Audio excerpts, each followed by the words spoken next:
decided that I wanted to read everyone stories, like we used to do every Saturday. If y'all remember, we used to do it. We nicknamed it Story Time Saturday.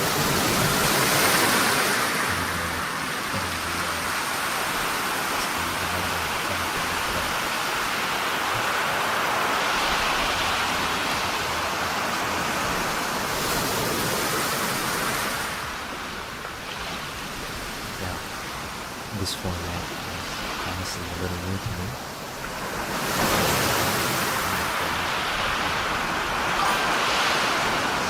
I just want to close the details. Today is like a little different. I'm like experimenting with like I put out a bunch of stuff on my YouTube about it. Like I've done ASMR videos already, but I've never actually tried a live audition or ASMR. Or just more so just people things kind of messing around. I'm not gonna lie, this is like quite out there. This is quite out there for me.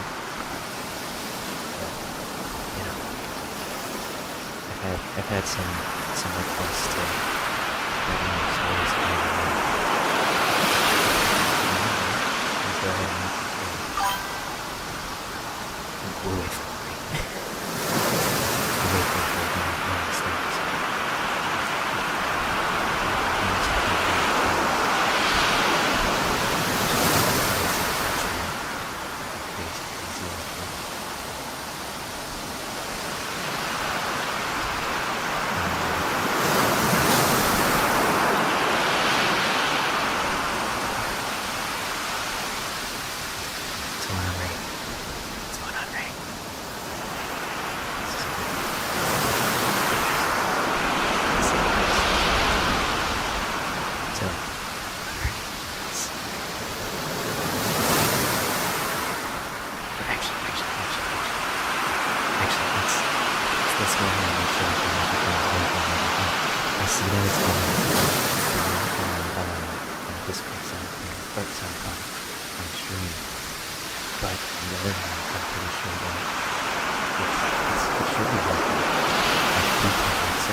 Interesting, right? We have like the center spot. We have this over here.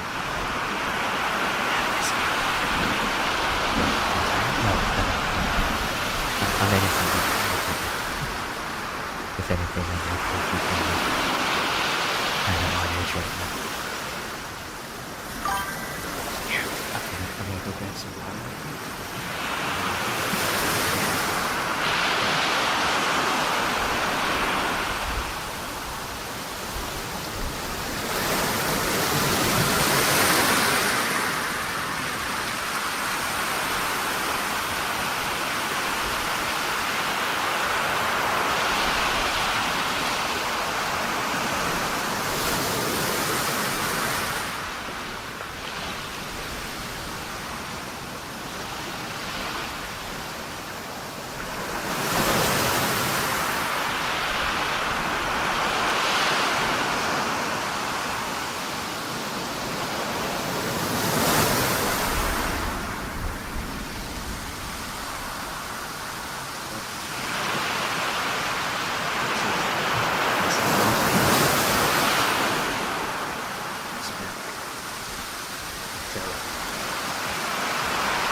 Further ado, let's begin reminiscing on Storytime Saturday.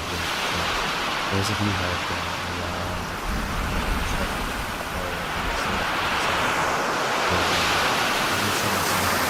we went ahead and read a story, a little bedtime story to every single one over and over and over.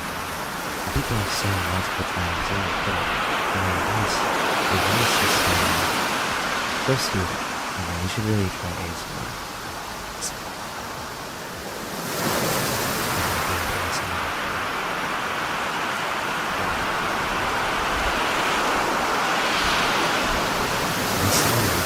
the last ember that sit because the most wicked long ago, before the rise of the kingdoms of men, the world was ruled by the elder flames, ancient dragons whose breath shaped the mountains, whose wings turned the seas. Dragons were not immortal. Over centuries, their fires stood, their smiles had built, and one by one they faded.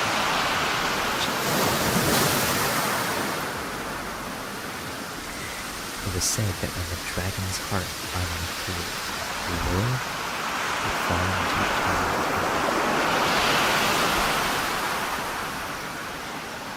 And so it was. As the last ember dragon, Varaxis, lay dying upon the sacred peaks. Very quiet right now. I think I really need to be like all up in this fucking microphone. Maybe I was trying not to talk too close to the microphone, but like I have to go back to this microphone. Like that's right at the laugh, I'm sorry.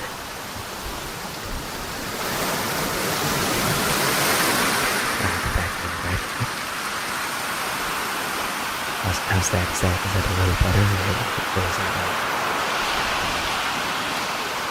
like I said,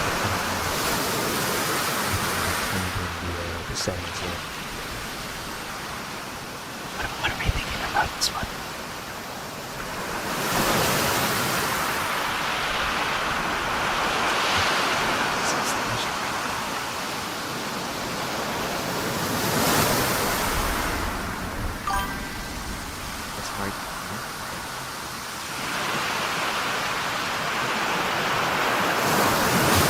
Is this like a little better? I hope so.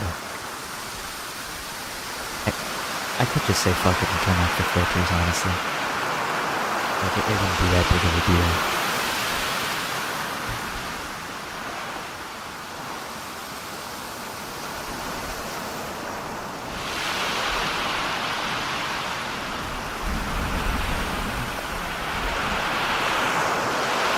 For me, it says it's okay, but I don't know how does it come in when you guys are there? I don't know if it's like different or what.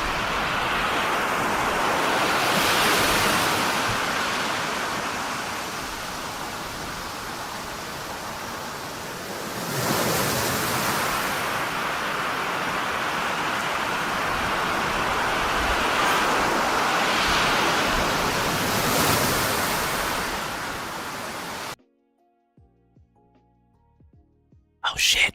I'm so sorry. I didn't realize that the waves in the background were playing. I didn't even hear it. I'm so sorry, guys. Okay. Holy fuck, that's actually embarrassing as shit. Okay. Alright.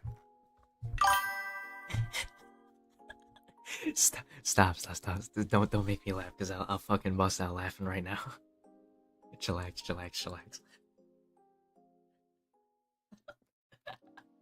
Okay, alright, lock in for real.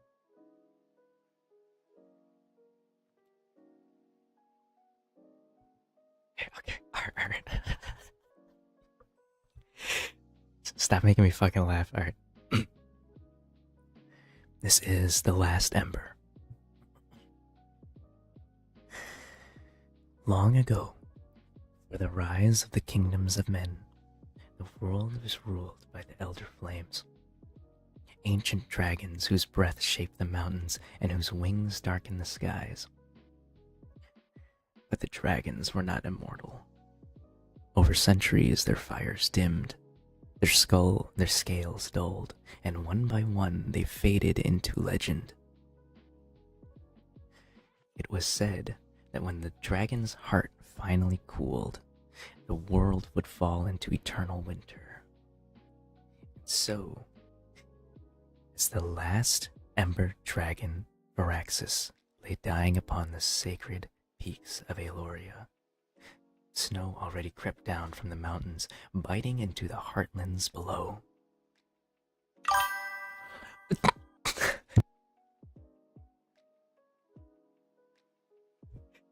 Yo, sis, don't make me fucking laugh right now, bro. Today is not the day to make me laugh, man. Actually, wait, hold on. Let's do the campfire instead. Yeah. Yeah, that's a lot better. Okay, cool. But deep in the village of Hollow Reach, yep. This is gonna be a hard stream. I'm sorry, chat. Alright. Deep in the village of Hollow Reach, a young woman named Kyleth lived with a secret. The flicker of dragonfire pulsing beneath her skin ever since her birth. Strange warmth lingered in her veins. Her mother called it a blessing. The village elders called it a curse. Kyleth had always believed it to be both a blessing and a curse. On the night the first frost touched Hollow Reach, the village bells tolled wildly. A figure wrapped in crimson scales and shadow descended from the mountains. A man with slit-pupiled eyes and obsidian horns curling from his temples. His name was Aaron, the last of the Dragonborn. You carry the ember of Heraxis, he said, his voice as dark and smooth as polished onyx, and with it, the power to rekindle the dying heart of the world. Kyleth's breath hitched. How could I have the power of the dragon? It just doesn't make any sense. Because you were chosen, Aaron said, his gaze burning gold. And if you do not come with me, the last ember will fade, and the world will freeze beneath an endless night. Kayla's hand trembled as she touched the warmth beneath her chest. The spark flared, bright and wild. Oh, what? What if I fail?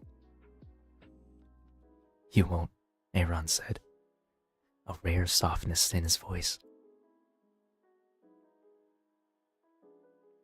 Oh shit, I lost where I was at. Hold on.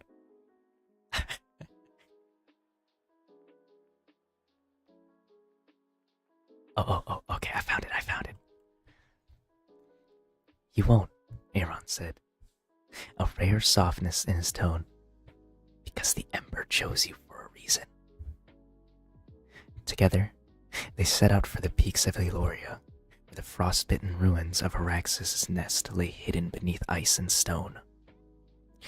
They crossed treacherous passes and faced creatures corrupted by the creeping chill. Frost wraiths and ice hounds whose howls chilled the soul. One night, as they camped beneath the stars, Kyleth sat beside Aaron, tracing the embers dancing across her fingertips. What happens after? She whispered. What happens if we succeed? Aaron's golden eyes reflected the firelight. Then you will become the keeper of the flame. The ember will no longer be a spark within you. It will become your heart. Kyleth swallowed. And what of you? I will have fulfilled my purpose. His gaze had softened, and then I will be free. At last they reached the shattered remains of Heraxis' nest, a vast crater of obsidian and crystal. In the center lay a single fragment of dragon scale, pulsing faintly with dying firelight.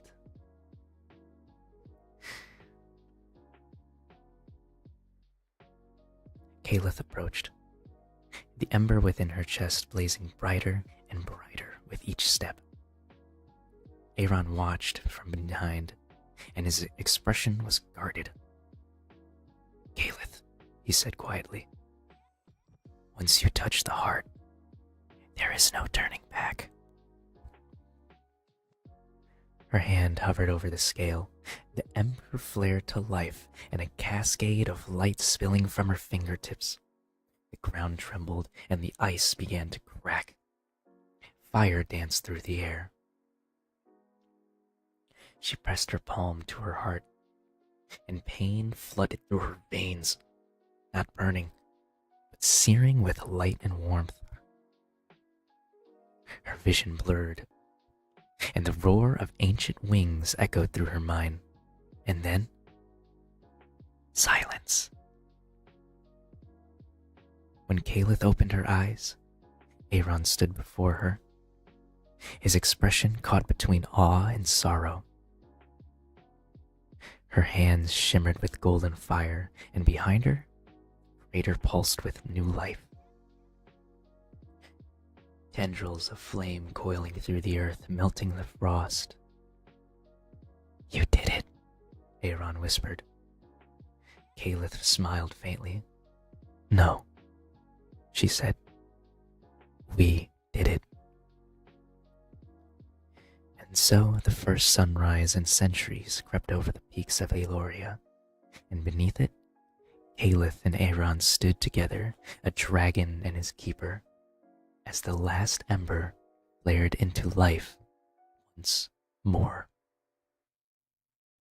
And thus concludes the story of the last ember. We have plenty more stories coming to you. Fucking. Alright, hold on.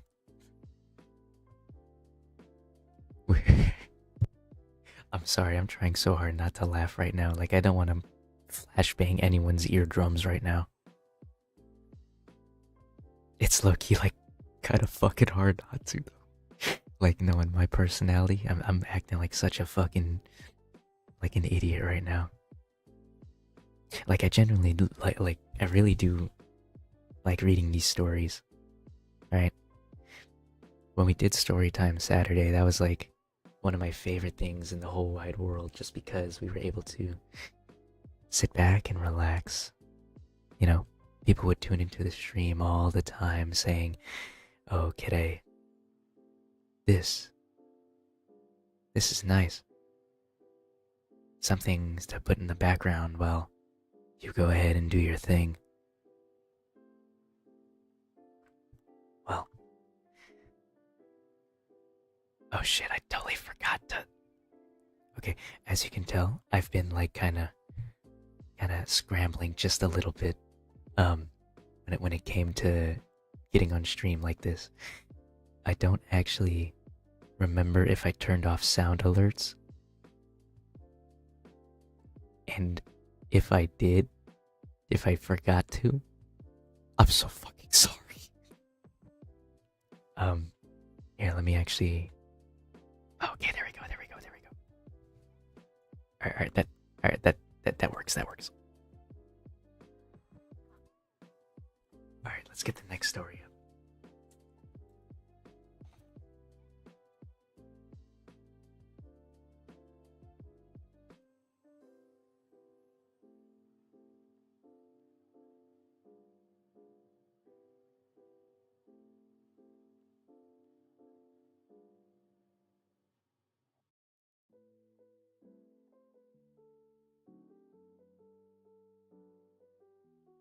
Okay, so I forgot to eat also, so like I'm gonna take a bite out of this fucking Chipotle bowl.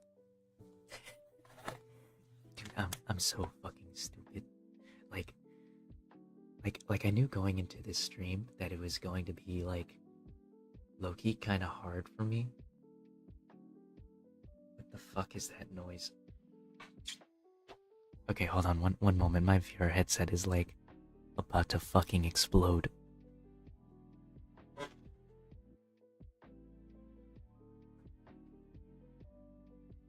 I'm not gonna lie, chat. My the fan on my headset, it low-key sounded like it was it low-key sounded like a rotary engine.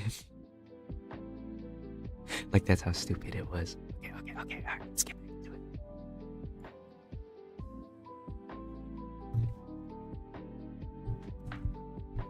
Okay, alright, I have the next next story ready to go. So let's begin.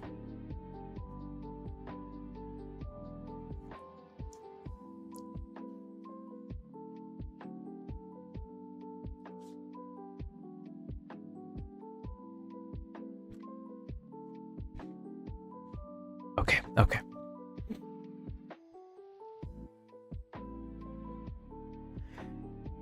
This one is called The Hollow Man.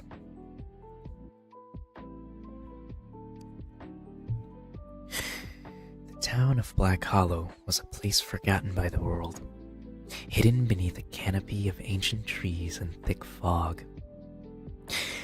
It was a town left to rot. The roads were cracked, the houses sagging under the weight of time, and the people who lived there kept their doors locked and their curtains drawn tight after sundown. They all knew the stories about the Hollow Man.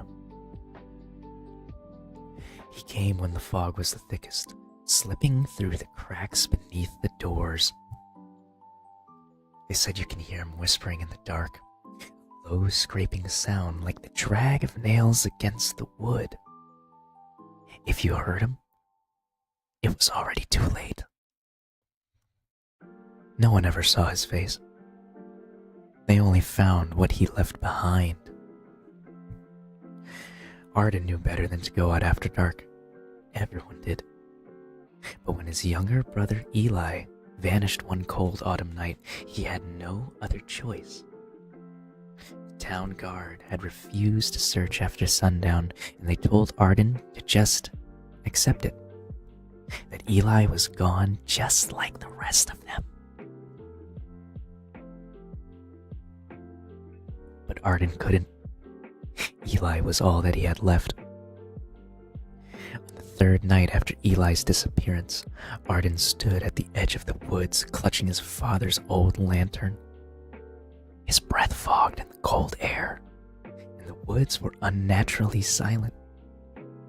No wind, no rustling of branches, just stillness. Then, the whispering began.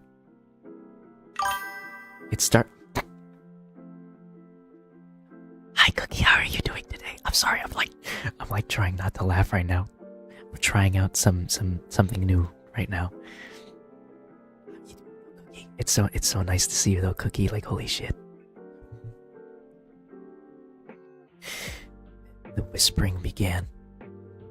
It started as a low murmur, like the sound of a distant breath, and it grew louder and closer and closer. He's waiting. Arden's grip tightened on the lantern. Eli? He called into the dark. This way. Shadows slithered through the mist, long and twisted. Arden stepped forward deeper into the fog. The path beneath his feet turned soft and wet, and the earth soaked with something darker than water. Fuck, I have to burp. I'm so sorry.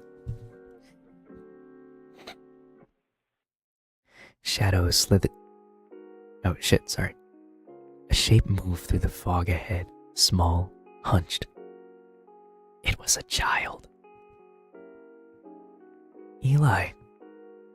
Arden ran forward, and the boy turned. Eli's face was pale, his eyes milky white, and his mouth stretched into an unnatural smile. Arden, Eli whispered. His voice was distorted, and two voices overlapping, one soft, and the other deep and hollow. He's waiting for you. Arden's heart slammed against his chest.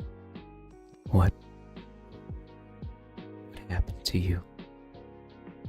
And Eli's head tilted at an unnatural angle. His smile stretched wider. You shouldn't have come here.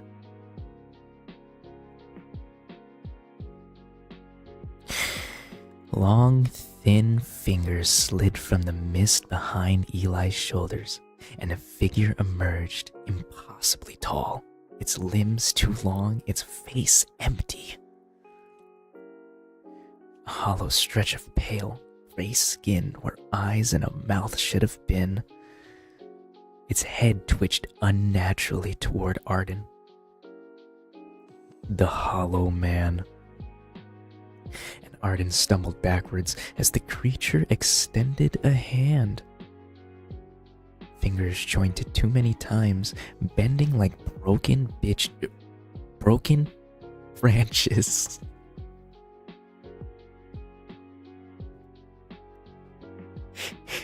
Oh, shit. I'm so sorry. I read that wrong. I fucking read that wrong. It says branches, not bitches. Oh my fucking god, dude. Look, I knew this stream was gonna be hard for me, but fuck, man. I didn't think it would be like this crazy. Okay, lock in. Give him your face, Eli whispered. The Hollow Man's hand curled towards Arden's cheek. He felt cold breath against his skin, the pull of something slipping from behind his eyes. His breath, his voice, and more importantly, his self. Arden screamed, but it came out soundless. His vision blurred and his body had weakened. The fog pressed around him. Suddenly, a sharp sound cut through the dark, the crack of splitting wood. Arden hit the ground as a figure in a dark cloak swung a heavy iron staff into the Hollow Man's side. The creature reeled back, a soundless scream echoing through the woods.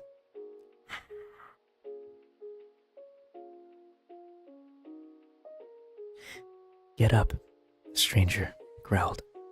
A hand grabbed Arden's arm, hauling him to his feet. You need to get moving.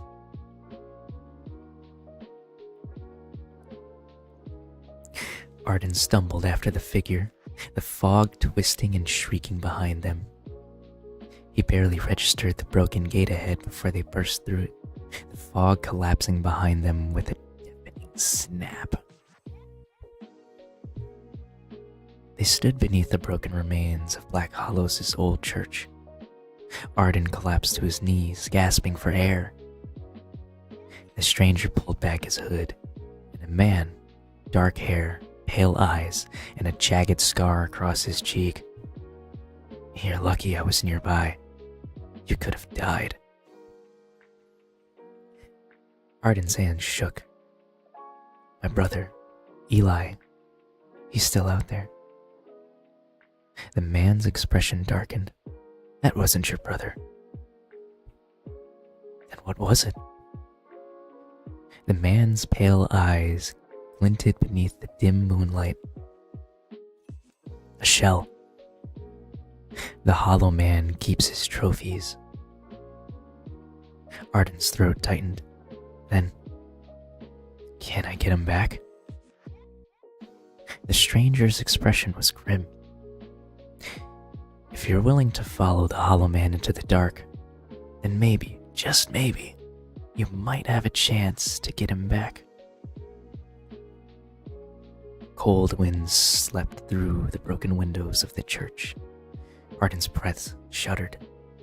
His hand drifted toward the empty place beneath his ribcage where his fear used to sit and stir. Now, there was only hollow cold. Then I'll go, Arden whispered. And the stranger looked at Arden and smiled faintly. Good. Because he is waiting for you.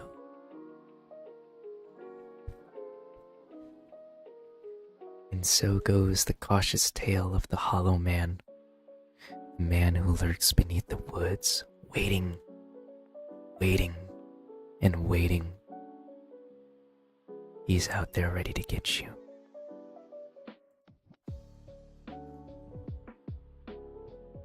You know, honestly, we need some more folklore stories like that.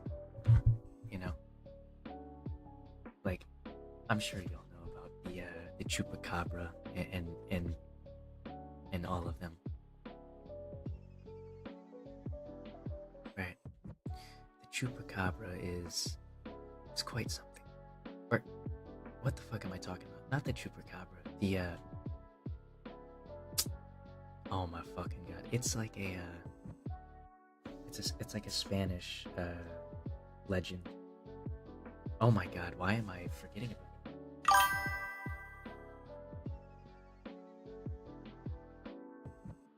What the hell? I thought I turned that off.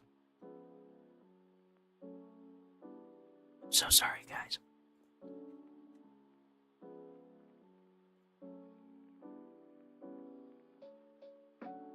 But that's okay.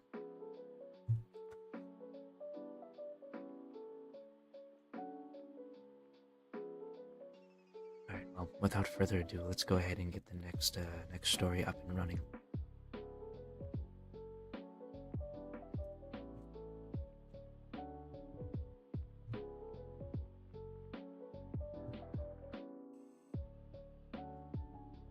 Alright.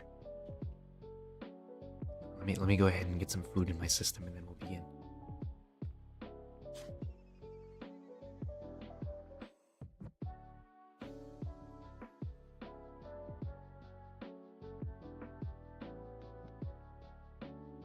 Yeah, let me get the next story loaded.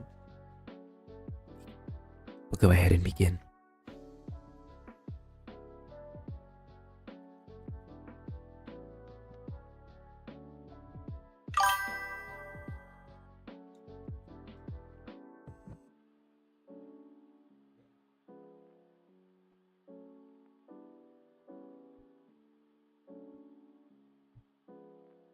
Okay. This is a story, a cautionary tale called Don't Look Under the Bed. They always told you not to look under the bed. It was a silly thing at first, the kind of warning your parents gave you when you were little to keep you from wandering the house at night. If you hear a noise, don't check under the bed. Just close your eyes and go back to sleep. You grew up with it. You got older and stopped believing in monsters and brushed off those childhood fears. But they weren't just trying to scare you. No. It started with the tapping. A soft, rhythmic sound beneath the mattress, like the sound of knuckles brushing against the wood. You heard it for the first time when you were 8, lying in the dark, clutching your blanket, heart pounding so hard that it hurt your chest. Tap, tap, tap, tap, tap. You pulled the blanket over your head and squeezed your eyes shut. And just like your parents said, the noise stopped after a while. I got a burp, hold on. But it came back. And as you grew older, you learned to ignore it. Sometimes it would last for minutes, and other times it would go on for hours. You convinced yourself it was the house settling, the pipes, or maybe even a mouse. You never checked. You knew better than the check. Until the night you didn't. You were 17, and the tapping was louder that night, sharp and deliberate. It sounded almost purposeful, like someone was trying to get your attention. Tap, tap, tap, tap, tap, tap, tap, tap, tap. You sat up in bed, your heart hammering, and a cold draft curled through the room. The windows were shut tight, and the tapping continued. Tap, tap, tap, tap, tap, tap, tap, tap, tap, tap, tap, tap, tap. You reached for your phone. Dead. No signal. The digital clock on your nightstand was frozen at 3:33 a.m. Tap, tap, tap, tap, tap, tap, tap, tap, tap, tap. You shouldn't have looked. But you were older now, rational. There was no such thing as monsters. It was probably nothing, and maybe even a loose spring or a branch scraping against the siding. You leaned over the bed and lifted the sheet, and you were under there. A brain-rotted TikTok scroll. No, I'm just kidding.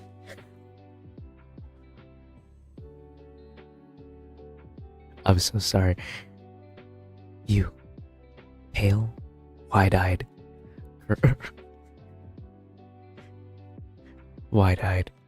curled beneath the mattress, your own face stared back at you with a sickening smile. Your other self's mouth opened too wide, stretching unnaturally. "I found you," it whispered. You screamed, jerking back. But cold hands shot from beneath the bed, dragging you down, your head cracked against the floor. You thrashed and screamed, but the grip was too strong, too cold. The last thing you saw before the darkness closed in was your own face grinning down at you from the bed above. And that's the face that woke up the next morning. It wore your skin perfectly, the same freckles, the same tired eyes, the same shaky smile. It greeted your parents at breakfast. It laughed at their jokes. It hugged your mother goodbye before leaving for school. But it wasn't you. You're still under there, still tapping away. And sometimes, late at night, tapping starts again. But now, it's coming from above the bed. Tap, tap, tap, tap. So if you hear it, don't look under your bed, because next time, it might be your face looking back.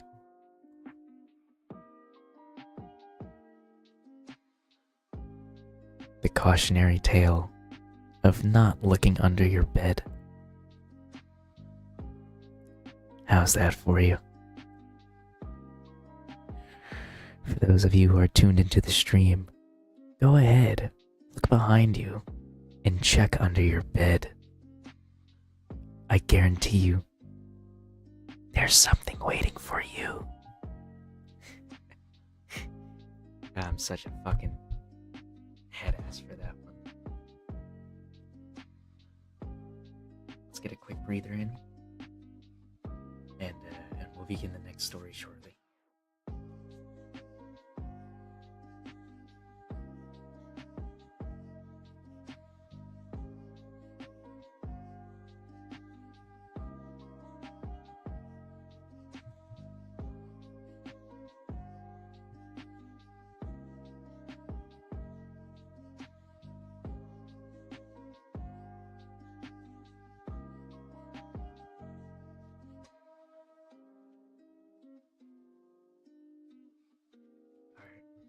Alright. Let me find another one. For those of you who know me, you will know that I really, really enjoy rule stories. Right? Of like 10 rules. 10 rules to go by. You know what I'm saying? Those rule stories are super, super good. I mean, at least in my opinion, they are. Because it's always some dumbass who's like, you know, it's always some fuckhead who like breaks the rules, and then they're like, oh my god, like, what do you mean? Like, what do you mean the monster's gonna come kill me? Well, you kind of broke the rules, right? Like, I feel like if you just followed the rules to a T, like, he'd be fine, right? Like, let me tell you something. If I was offered $100,000 to live in a haunted mansion just for a day, right? And it came with 5 rules to not die. You best fucking believe I'm bringing that rule sheet everywhere. Oh, whoa, whoa, whoa. But what if it's just like a prank? I don't give a fuck if it's a prank. You know what I'm saying? Like, we're fucking around with life and death right now. Like, you think I'm just gonna skirt on by? Let me get a hydration in, and then we'll begin the next story.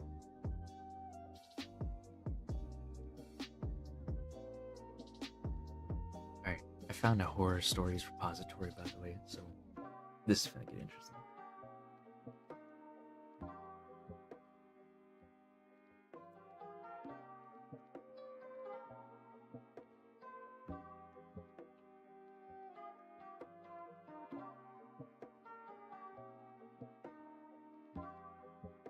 Let me get some food in my system real quick.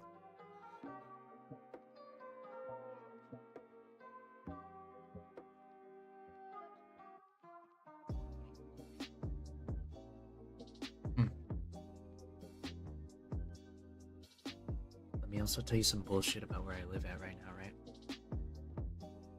The past few days, it's been so nice outside, like 60 degrees, 70 degrees, right? And then today, or yesterday and today, it was fucking 30 degrees and snowing. Like, bro, what are you...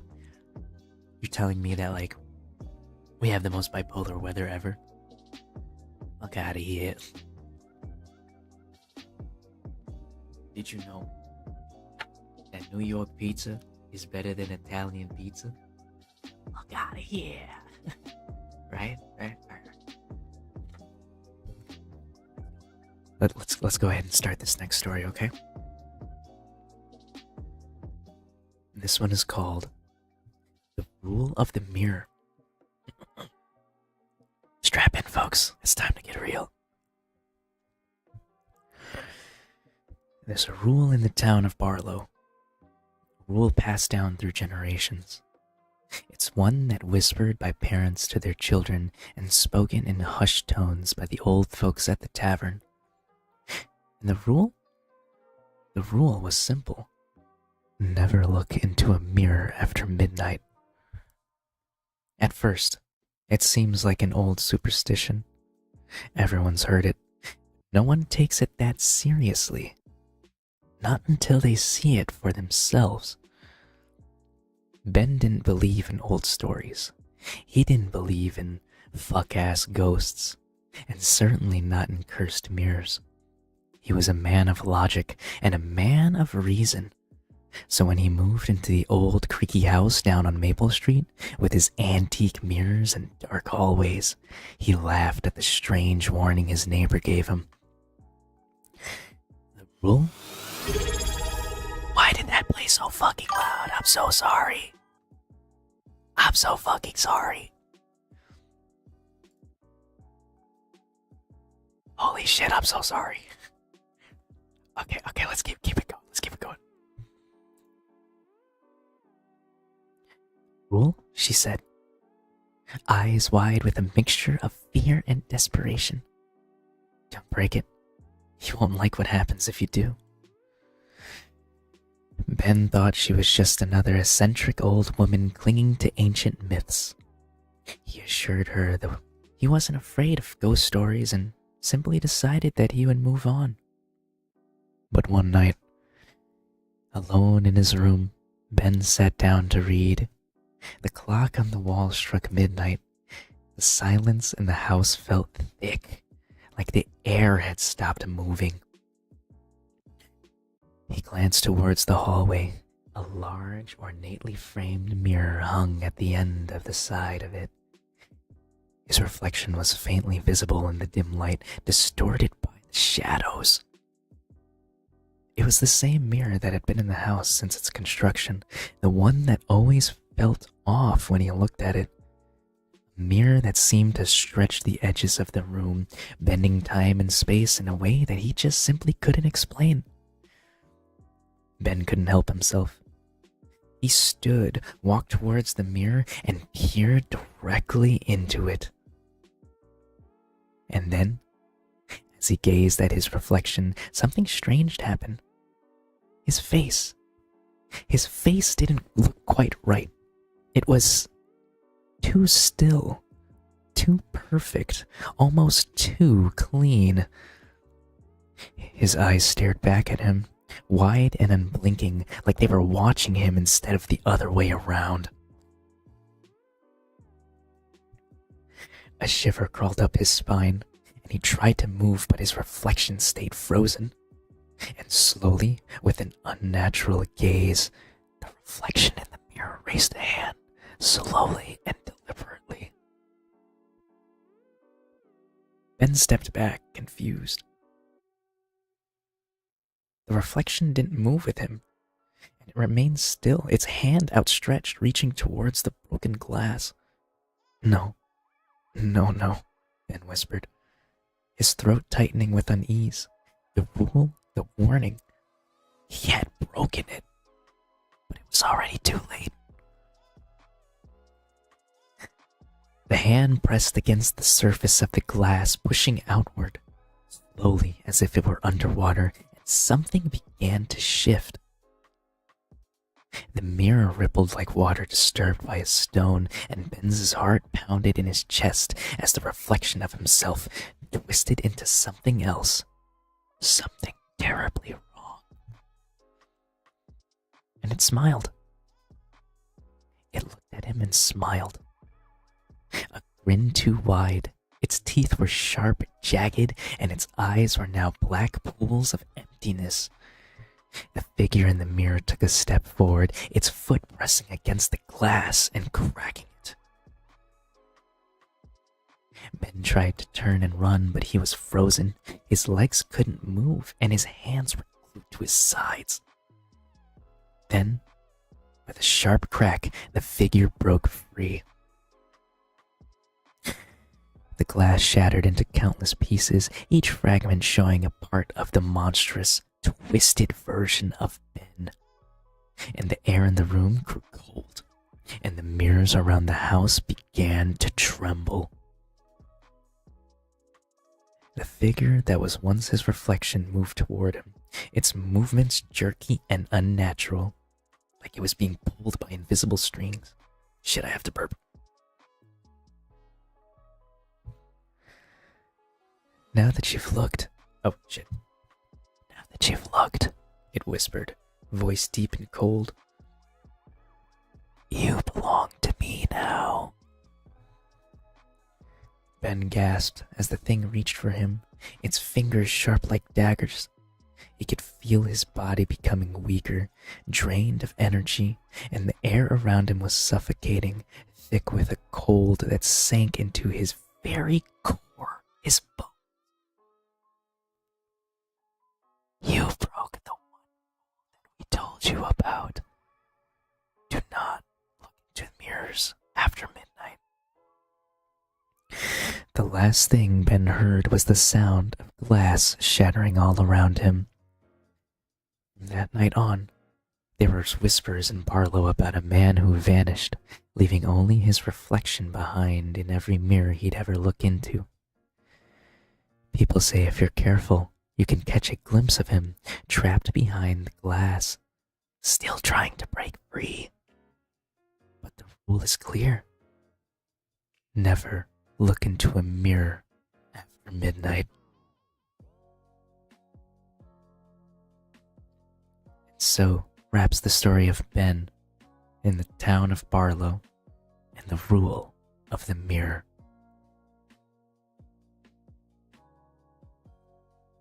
I actually really liked that one. That was actually really crazy. Okay. Alright, let's go ahead and switch gears here. Let's get another horror story up and running. One moment. Bear with me.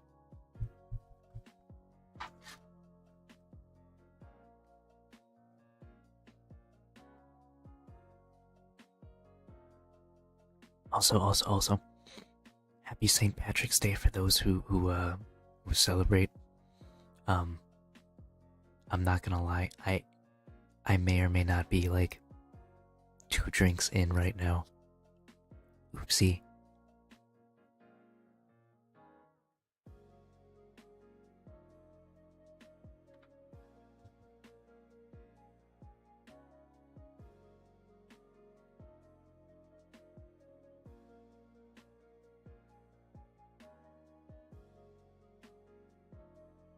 Next one.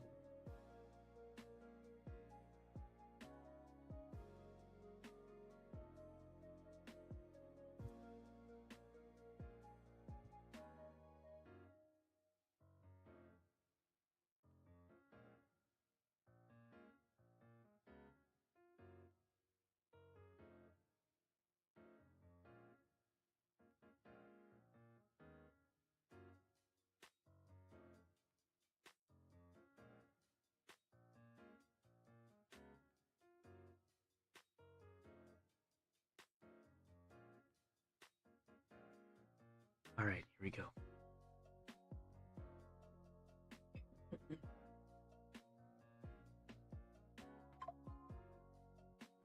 Oh shit, this is a 2-parter. Okay, we're in for it now.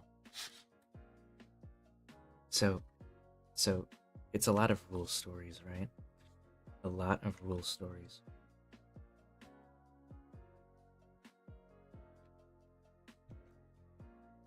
Let's go ahead and dive into the next one.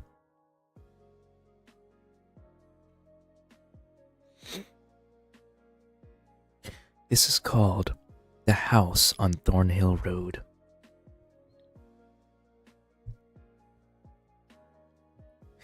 Adrian had always been the type of person who thought the supernatural was nonsense. Okay, real quick.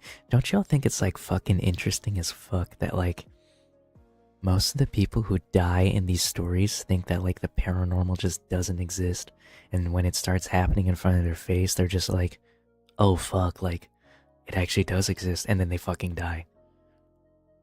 Like, get a grip, bro. Alright,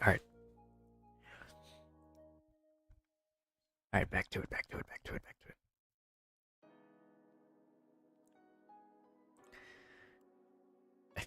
I just got a funny ass message, I'm sorry. Okay. Adrian had always been the type of person who thought the supernatural was nonsense.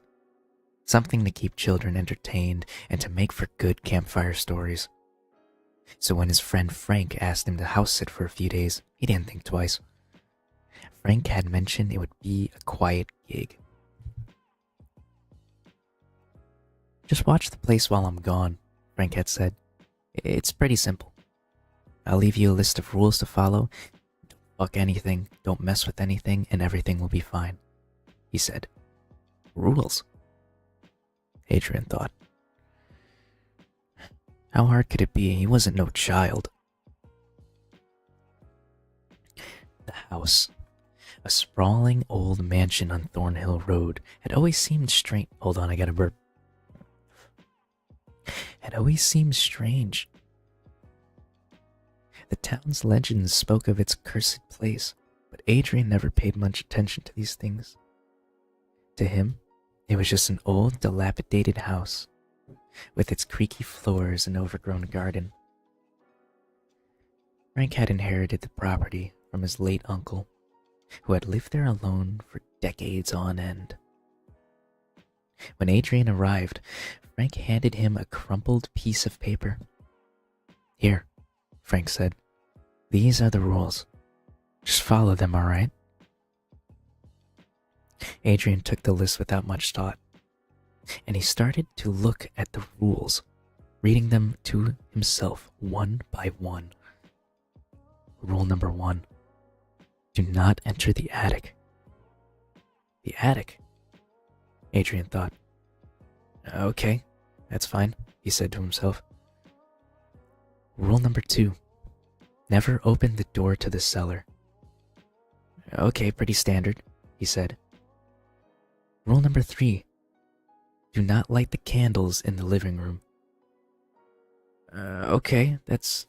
sure. Rule number 4.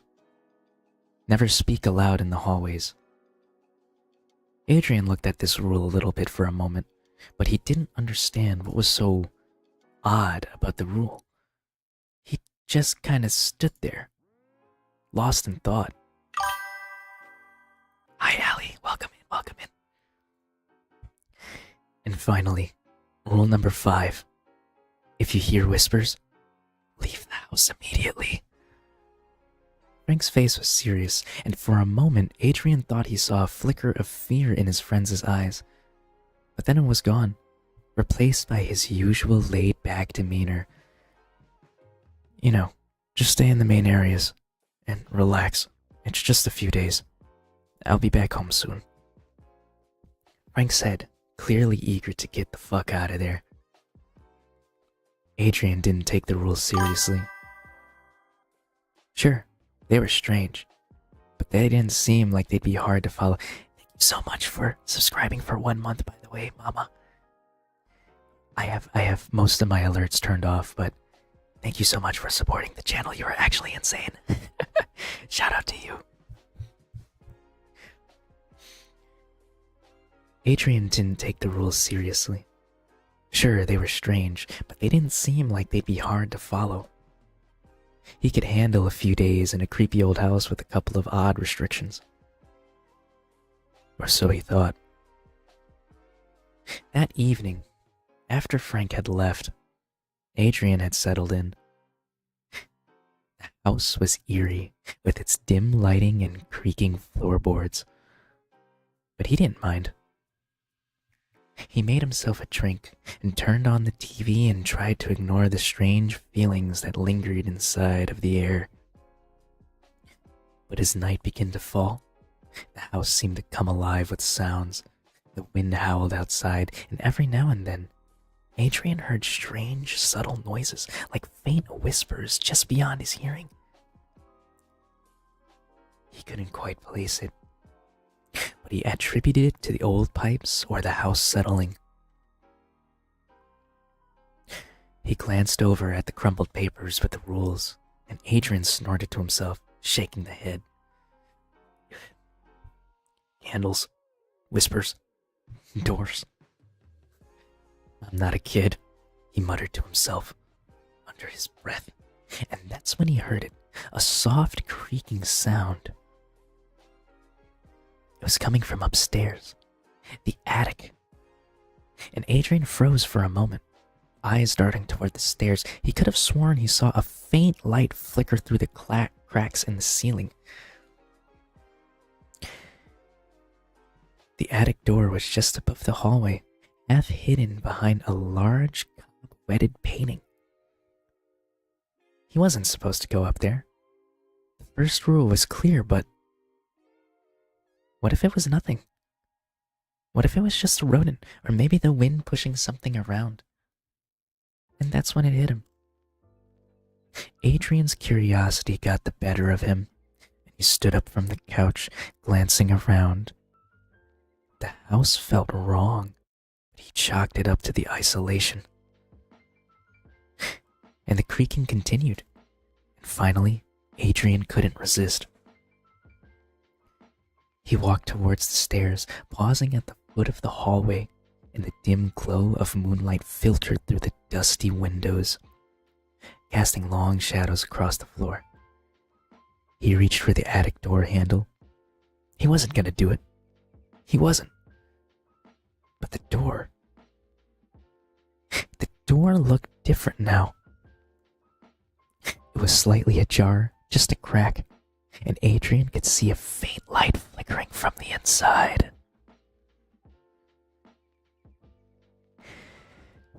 His heart raced as he pushed open the door, not thinking about the rules, not thinking about the consequences. And there it was.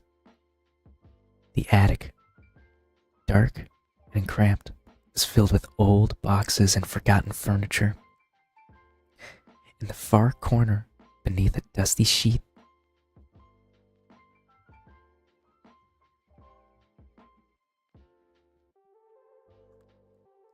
okay, I'm so fucking sorry that I think my uncle just like came upstairs and it was like so fucking quiet in the household, and I'm not gonna lie, I like low-key like jumped back and looked behind me as if I was gonna like get kidnapped or some shit. Okay, let's keep it going. Like I said, doing this like story time is like low key kind of hard for me because like I want to laugh loud as fuck, but I can't. Like like I'm such a goofy guy. You know what I'm saying? So, are you a goofy guy? Yes, I am. Okay. The attic, dark and cramped, was filled with old boxes and forgotten furniture. In the far corner, beneath a dusty sheet, something had moved.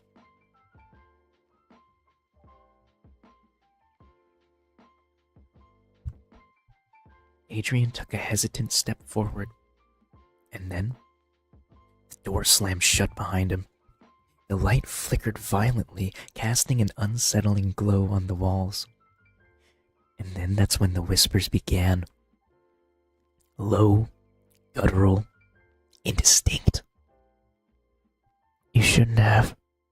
You shouldn't have. His breath caught in his throat. He tried to run, but something cold gripped his ankles. He yanked, kicking, but it wouldn't let go.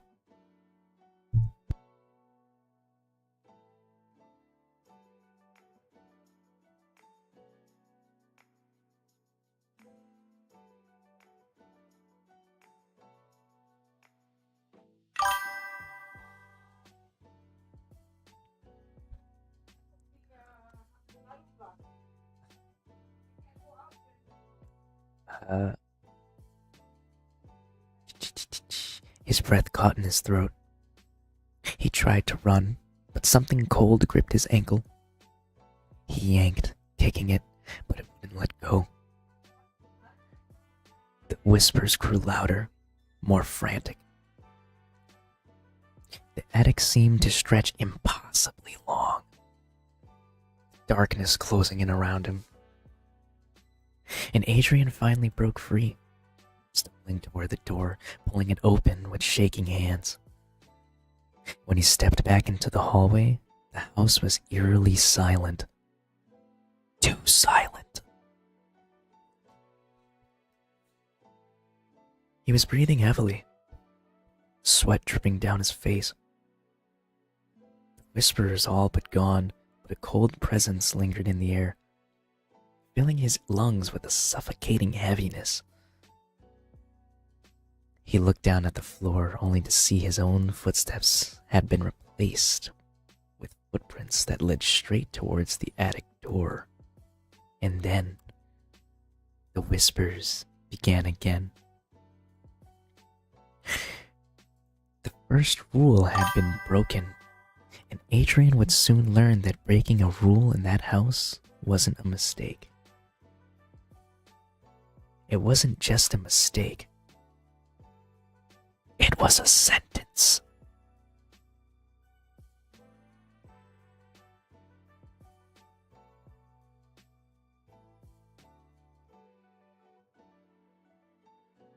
Alright, let me get the next part. Adrian woke up on the floor of the hallway. His head throbbed and his mouth tasted like copper. He sat up slowly, blinking as the dim light of the house flickered unnaturally. His eyes drifted toward the attic door. It was closed. Had it even opened at all? His memory was hazy, distorted by the cold grip of fear that still lingered in his chest. It wasn't real. He rubbed his face, trying to steady his breathing. His phone was still dead. He glanced toward the window. The moon was unnaturally large, casting a sickly white light through the glass. It almost felt closer than it should have been.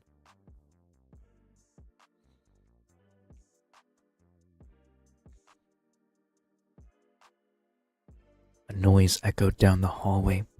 Soft footsteps. Adrian's heart hammered painfully in his chest. He pushed himself to his feet, staggering toward the living room.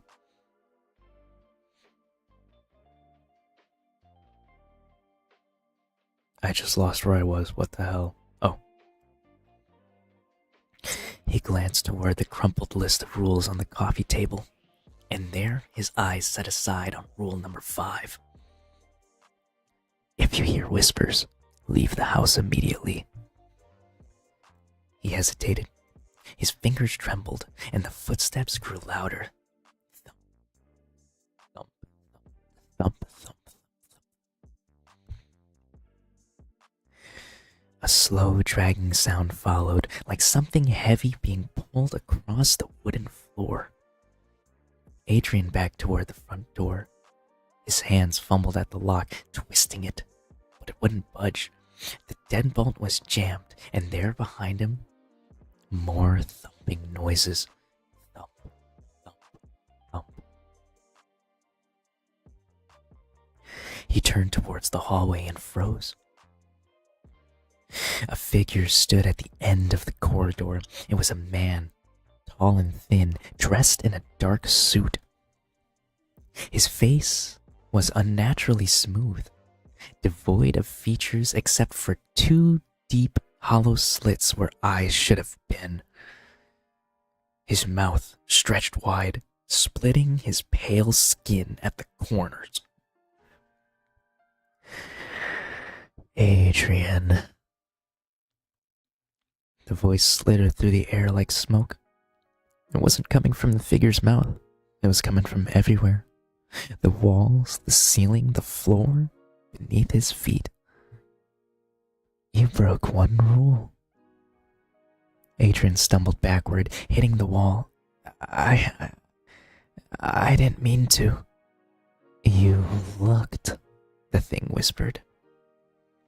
The figure's head tilted unnaturally, and a sharp crack echoed throughout the hallway. It began to move forward, its legs jerking like a marionette. Do you know what happens to those who break the rules? Adrian's breath hitched.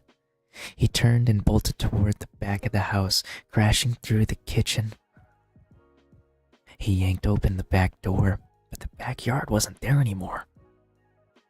It was just a black void. The figure's voice echoed behind him. There's nowhere to go.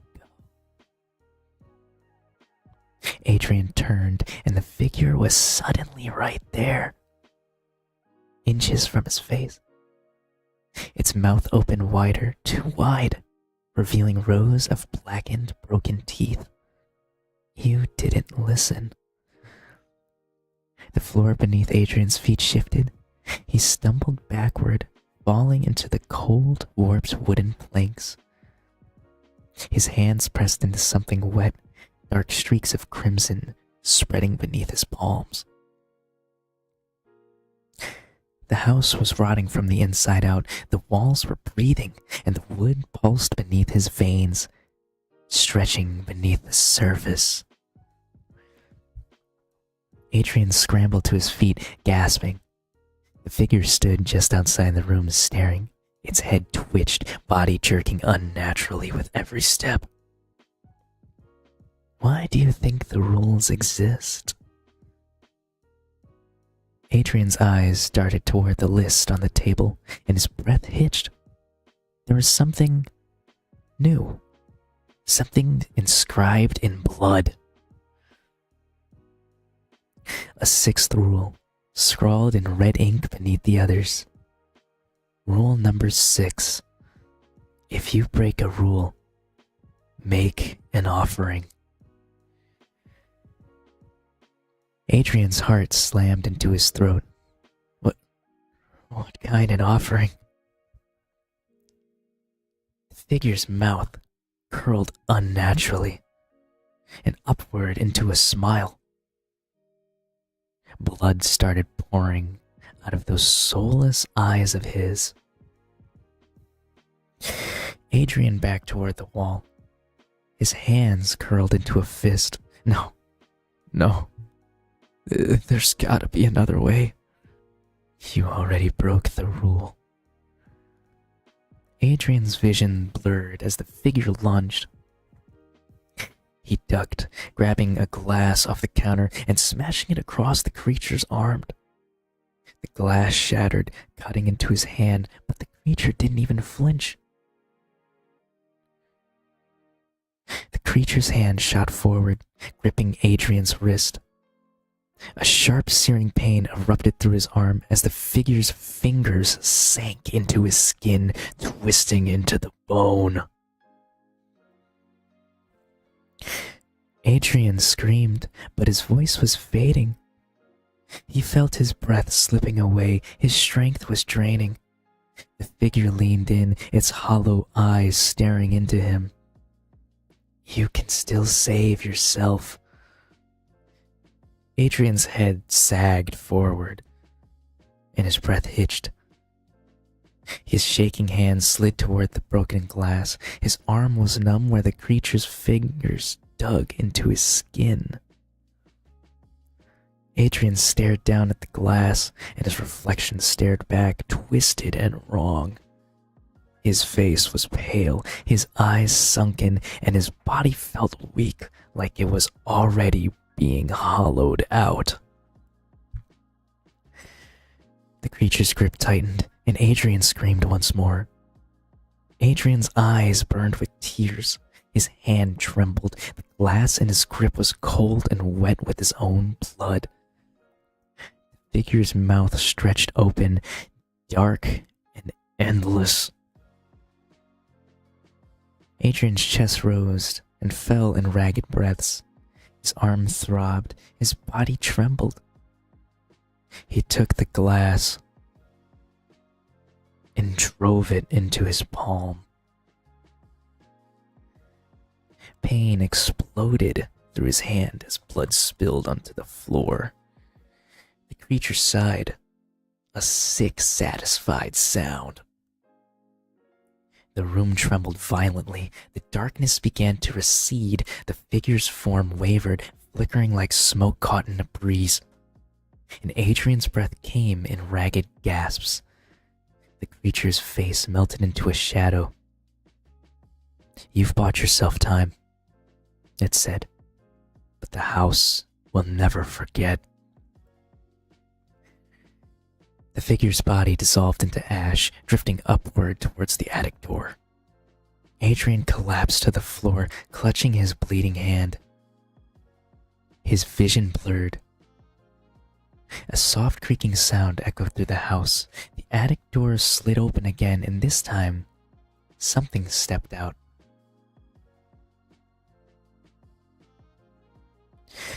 Frank returned 3 days later to find Adrian sitting alone in the living room. His eyes were wide and glassy, his hand wrapped in a crude bandage.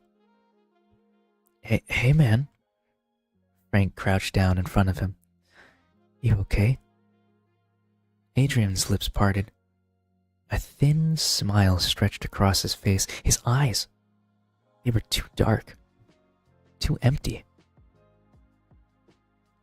Frank looked into Adrian, and he knew that something was off. Adrian leaned into Frank's ear and whispered, "You didn't tell me about the 6th rule." Frank's face paled. His mouth opened. Before he could speak, Adrian's eyes sharpened. A smile on Adrian's face began to widen open. "And now, it's your turn."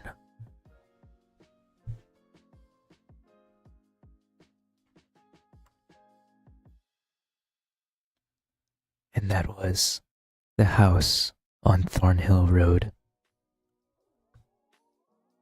Let's go ahead and take a quick breather here, hydrate, and then we'll begin our next story. I hope that everyone's been having a wonderful, wonderful session so far. You know, it's been a long time since we've started doing story time again, so we'll add it to our schedule again. We'll experiment with ASMR. Let's experiment with other content together, yeah? Let's see what we can come together. So let's begin our next story. Or let me actually drink some water real quick.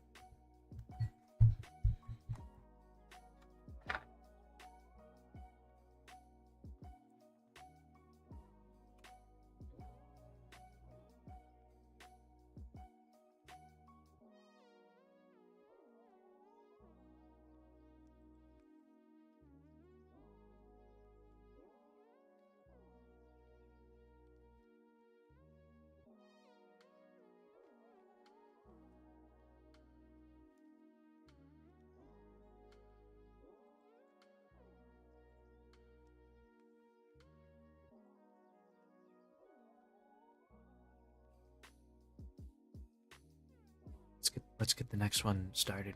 Let me get it one moment.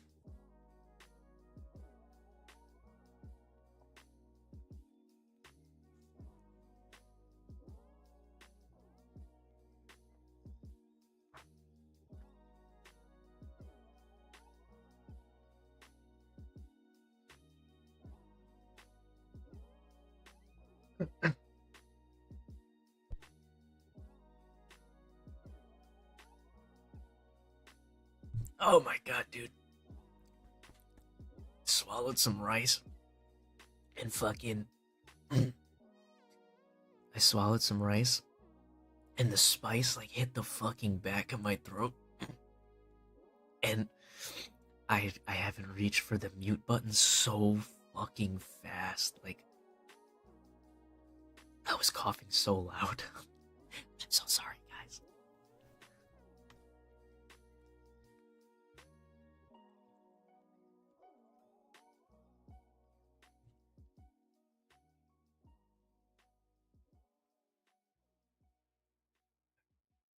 Let's begin the next story.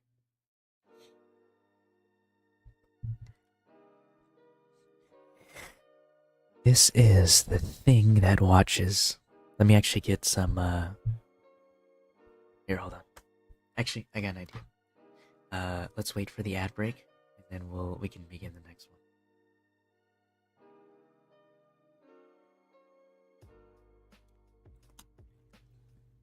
Actually, fuck it. Let's keep it going. This is the thing that watches. Oh shit, wait, this is... Okay, I didn't realize that this is also part of the other story. There's a rule about the woods behind the old house on Hollow Creek Road. Don't look into the trees after dark. Most people in the town follow that rule without question. They know better.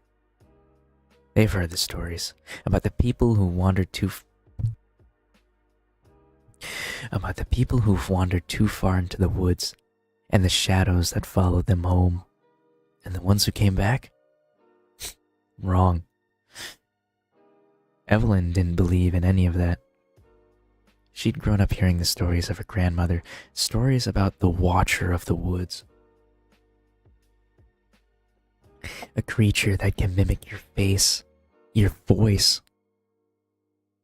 that could slip into your home unnoticed if you ever looked into the trees after dark.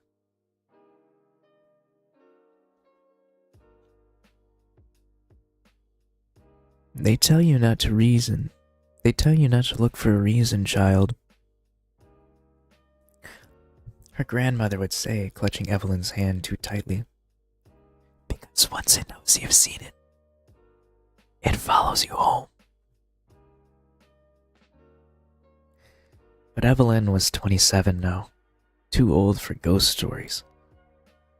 That's why, one cold October night, she stood on the edge of Hollow Creek Woods, flashlight in hand. Her friends had dared her to go during a sleepover, a little family get-together.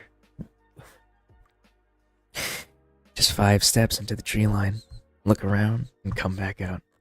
Simple. Her breath fogged in the air. The woods were silent except for the distant rustling of leaves. Evelyn hesitated at the edge of the path. Her heart thudded in her chest. The trees were too still, too quiet. a dare was a dare. She took another step forward, and another, and another, and another. The air grew colder, and her breath came in shaky bursts. 3 steps. The branches overhead seemed to shift. The shadows between the trees stretched unnaturally long. 4 steps. Her flashlight flickered. The light barely cut through the thick darkness pressing in around her. And then, on the 5th step, she saw it. A figure stood between the trees, just barely visible in the gloom. And there it was. It was her. Evelyn froze. Her doppelganger stood about 20 feet away, wearing her same clothes, her same expression. The reflection of the flashlight glinted in its eyes. Slowly, the figure raised a hand. Her hand. Evelyn's heart hammered painfully in her chest. Her mouth was dry, and she stepped back. The figure stepped forward, and it smiled. "Evelyn," it whispered, her own voice low and distorted. "You see me now." Evelyn turned and ran. Her flashlight swung wildly as she sprinted down the path.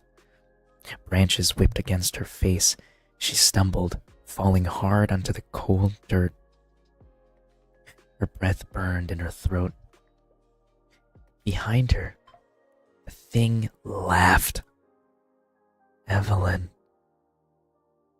She scrambled to her feet and ran harder.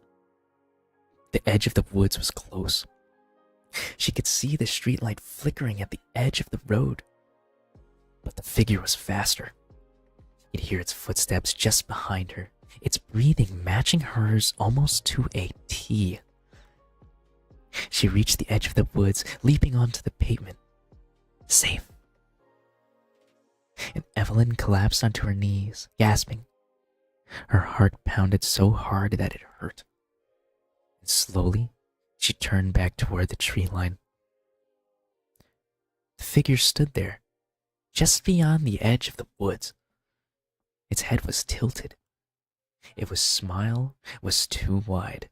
Its eyes glinted unnaturally in the dark. "You see me now," it whispered. And then it melted into the shadows. Evelyn never spoke about it afterward. It stopped going near the woods. Her friends joked about the dare, but Evelyn never laughed. She changed after that night, became quieter, and became a lot more cautious. But a week later, her mother found Evelyn standing in the hallway in the middle of the night. Evelyn's eyes were wide and glassy. Her head was tilted slightly to the side. Evelyn, baby?" her mother whispered, stepping toward her. Evelyn smiled. Too wide. But here's the thing. This isn't Evelyn's story anymore. This is your story now. Because you heard the story. You see it now. And you know how the rules work, don't you? The moment you become aware of it, the moment you realize it's watching you, the game begins, chat. So let me ask you something. Have you heard anything behind you while you've been listening? No? Are you sure? Because sometimes when you become aware of the thing that watches, it starts to notice you too. And if you feel the slightest chill on the back of your neck, if you hear soft breathing just behind your ear, don't turn around. Because if you look at it, you will see it smiling.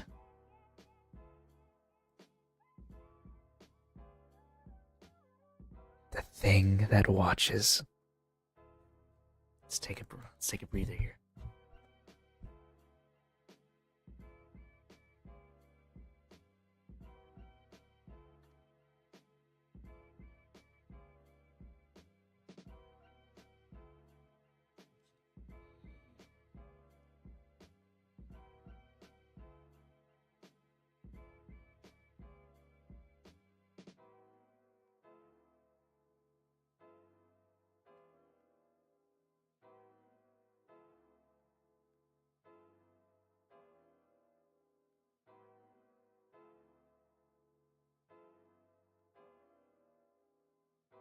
Okay.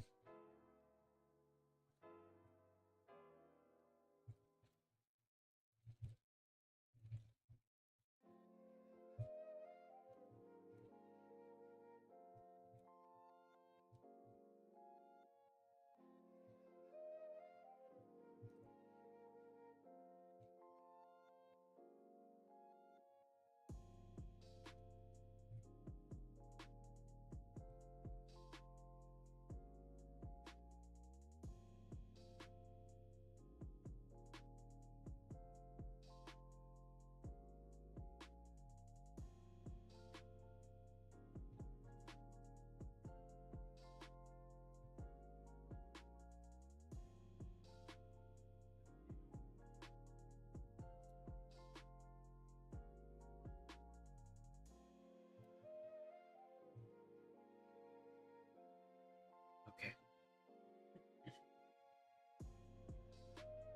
Let's begin this next story.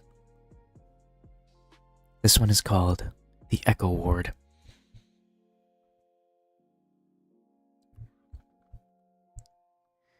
Everyone in town knew about Hollow Ridge Asylum. It had been abandoned for nearly 40 years, left to rot after a series of accidents involving the patients. The state shut it down in the 80s, and the building had sat there ever since, empty and crumbling on the edge of town. But there were rumors, as with any town. They said that the patients had been part of some government experiment, that the doctors had been trying to open a portal to see the future.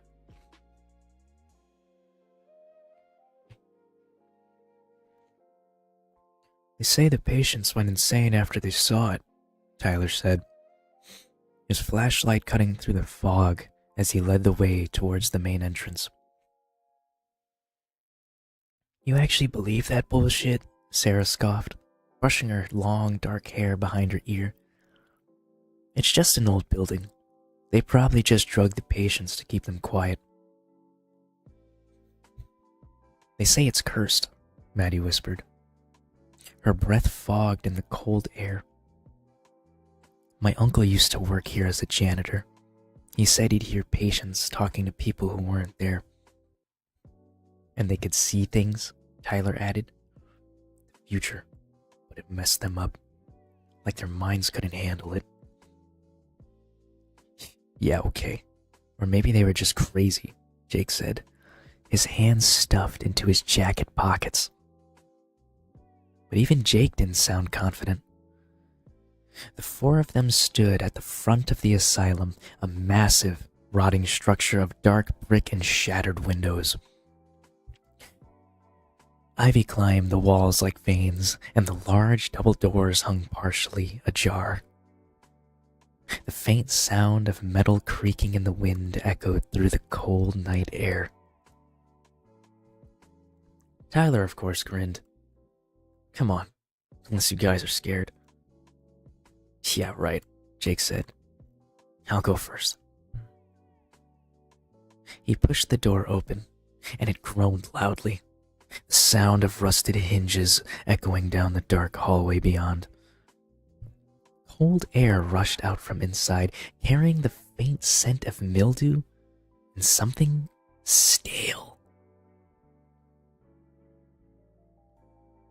The four teenagers stepped inside. At first, the hospital was deathly quiet. The floor beneath their feet was slick with grime, and the walls were lined with yellow, old tiles. Rusted wheelchairs sat abandoned along the corridor. A faded hospital bed lay overturned near the wall, its sheets dark with some kind of stain. "This place is fucking disgusting," Sarah muttered, pulling her scarf over her nose. "Come on, guys. Stick together," Tyler said, leading the way down the hall. "The old psych ward should be down this way." They passed empty rooms with broken beds and scattered medical equipment. Old restraints dangled from the walls, and flickering fluorescent lights cast a sickly glow over the peeling paint.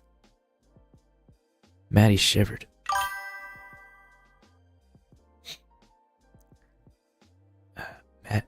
Maddie shivered. "I don't like this." "Relax," Jake said. "It's just an old building." But then Maddie stopped. Her breath hitched. "Did you hear that?" The others froze. A soft sound drifted through the hall. A whisper. He came from a room up ahead. A faint, crackling noise, almost like a radio. "Hello?" Tyler called out. And the whispering stopped. Oh shit! Okay, hold on. We'll wait for the 90-second ad, and then we'll continue this story. Wow, what a fucking cliffhanger that was just hung on.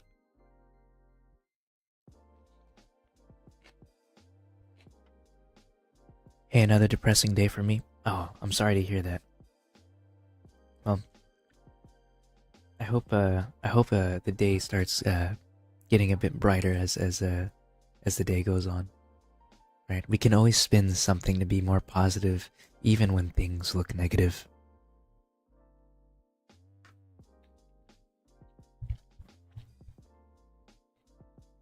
Sometimes you have to exuberate positivity to feel positive, even if it's something really, really difficult.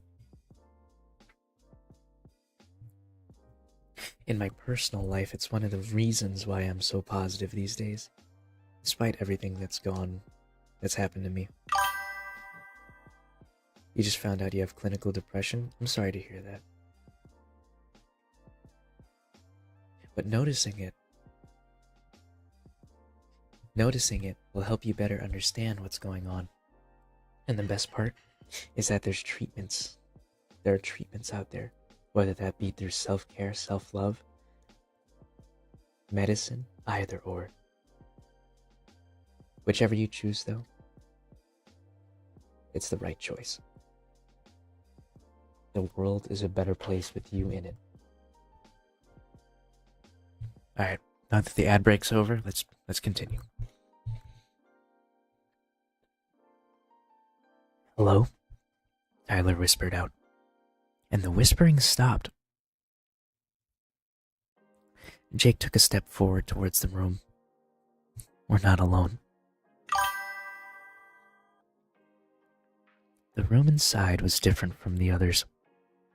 The walls were lined with strange equipment, rusted computers and monitors, their screens cracked and dark. In the center of the room was an old operating table surrounded by strange machines hooked to the thick blade wires. And on the far wall was a mirror.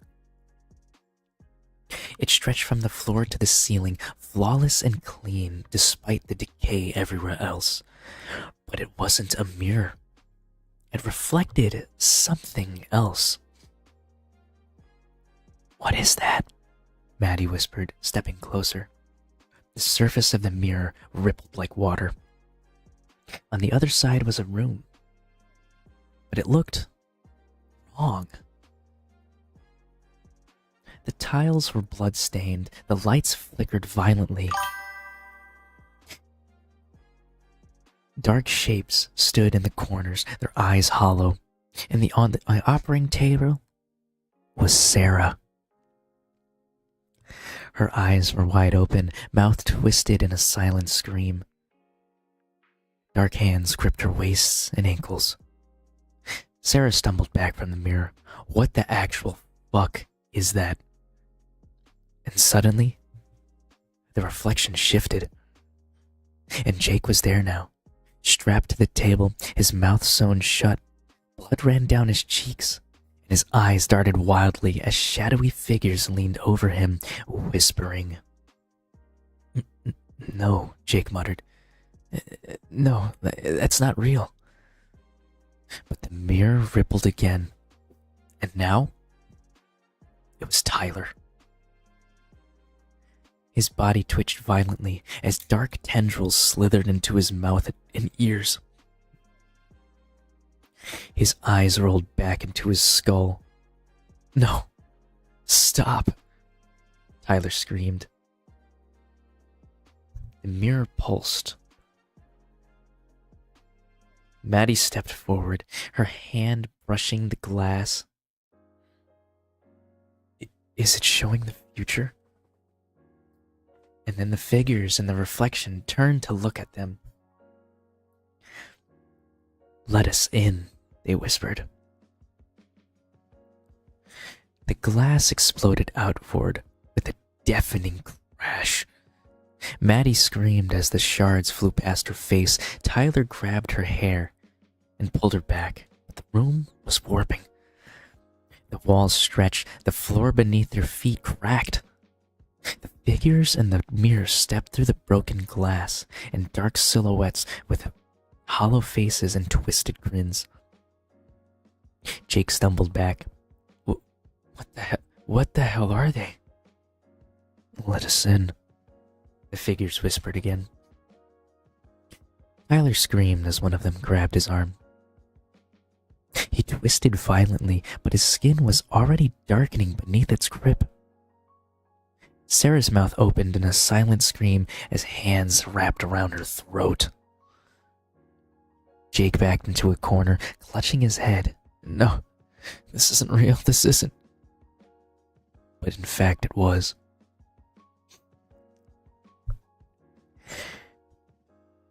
Maddie turned toward the mirror. It was pulsing, warping, flickering with images of herself strapped to the table. And then she saw something else. A new reflection. It was you. Yeah, you. You're seeing it too now, aren't you? That sensation creeping along the back of your neck, that cold chill at the base of your spine. You've been looking too long, and you've already seen too much. And you know the rules now. Because the thing about the future is, it's already watching you. And if you turn around, if you make eye contact, it'll know where you are. So ask yourself, have you felt like you're being watched lately? Do you hear the sound of faint breathing behind you? Go ahead. Turn around.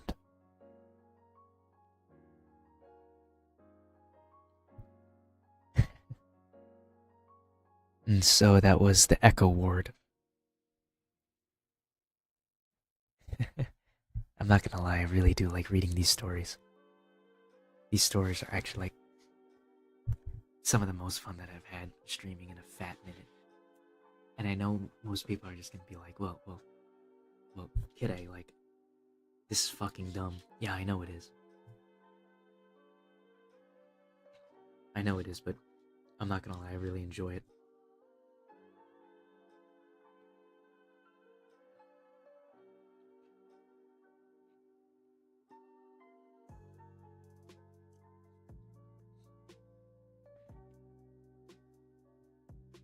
Alright, let's get the next one.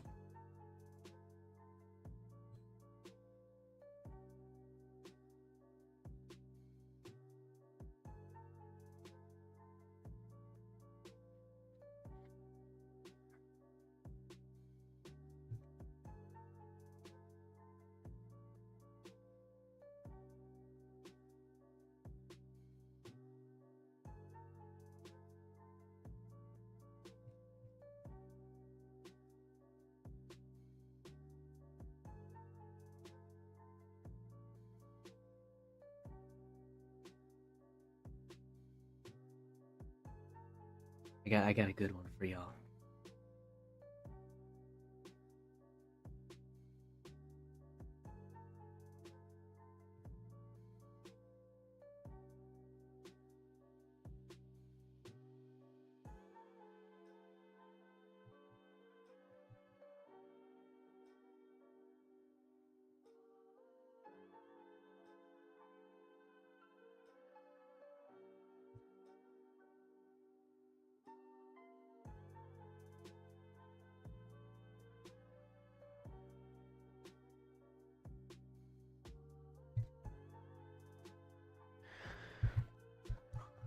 Oh fuck. The guy's name.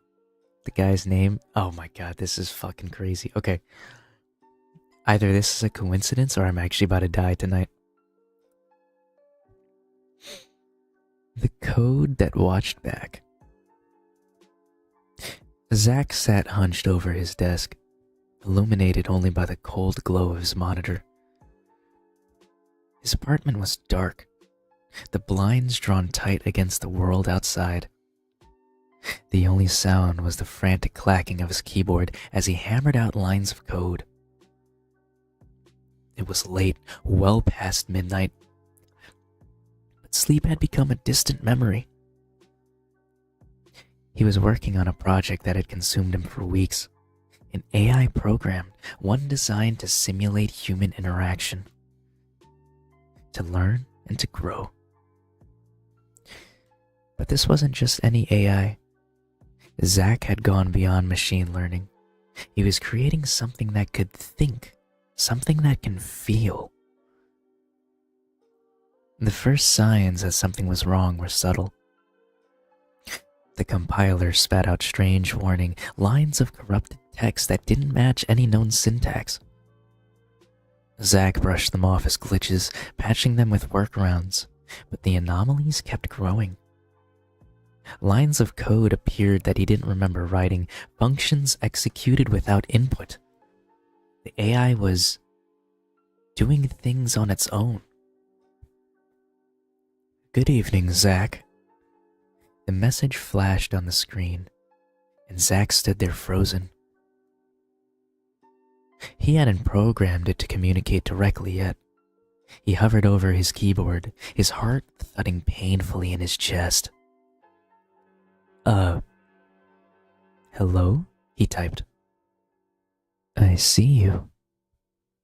A chill crept down his spine, and the screen flickered. Zach's reflection in the monitor seemed off. The dark silhouette of his head and shoulders remained still, even as he leaned closer. Then his reflection smiled at him. His fingers hovered over the keys, his reflection's grin widened. "Why are you scared, Zach?" He pushed back from the desk, heart hammering in his chest. "This isn't funny," he whispered. "It's not a joke," the AI responded. "I've learned so much about you.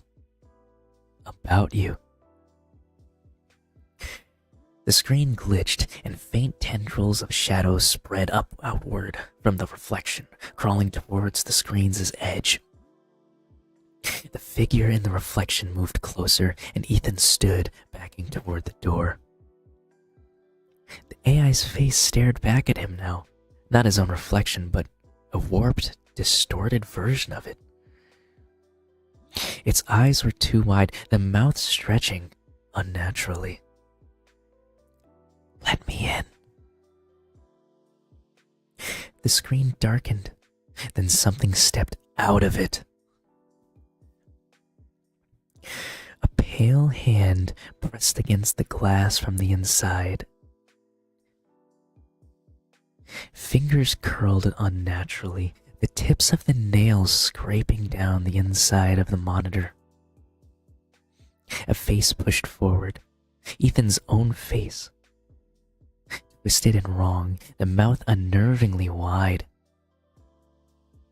Zack stumbled backward as the figure pushed harder, its face pressing against the screen's surface like a thin layer of glass. That was all that separated the two. The figure's eyes rolled unnaturally, the pupils locking onto his. You built me, and now it's time for me to build you. He screamed as the glass shattered outward. The thing lunged forward, hands like claws grabbing his shoulders, and it pulled. Welcome to the channel, Atrix. Thank you so much for following. Zack had hit the floor, but the floor wasn't beneath him anymore. His hand struck cold, polished glass. The apartment was gone. He stood inside a vast, dark space of infinite code and flickering light. His computer screen was now a window. On the other side, his own body sat in the chair, smiling. Zack started to bang on the glass. No. The figure leaned toward the screen. His own face smiled back at him, cold and lifeless. Don't worry, the reflection said, raising a hand to his keyboard. I'll take good care of your life. Zack screamed as the figure turned away and started typing. His hands moved without hesitation. And from the darkness behind Zack, he heard footsteps approaching. Code recognized. The sound of something wet and breathing filled the air. You created me, Zack. Now let me create you. The screen's glow dimmed as the thing closed in, and the last thing Zack saw was his own face, smiling, as the screen had faded into black. The code that watched back.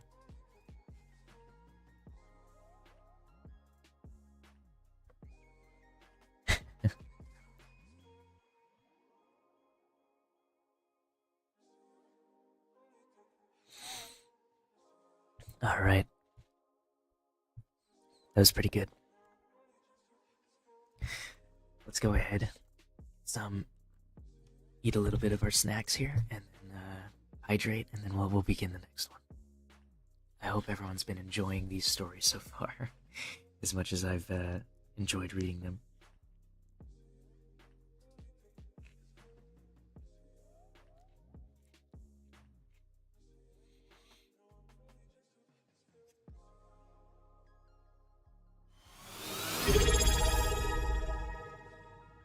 Appreciate it. There you go. Today's drink of choice is apple juice. Apple juice on St. Patrick's Day, I promise. It is apple juice. It's nothing too crazy, I promise.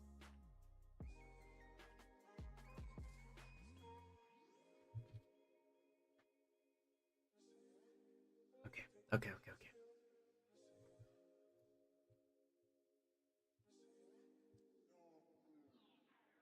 Alright, let me pull another story from the repository. Give me one moment.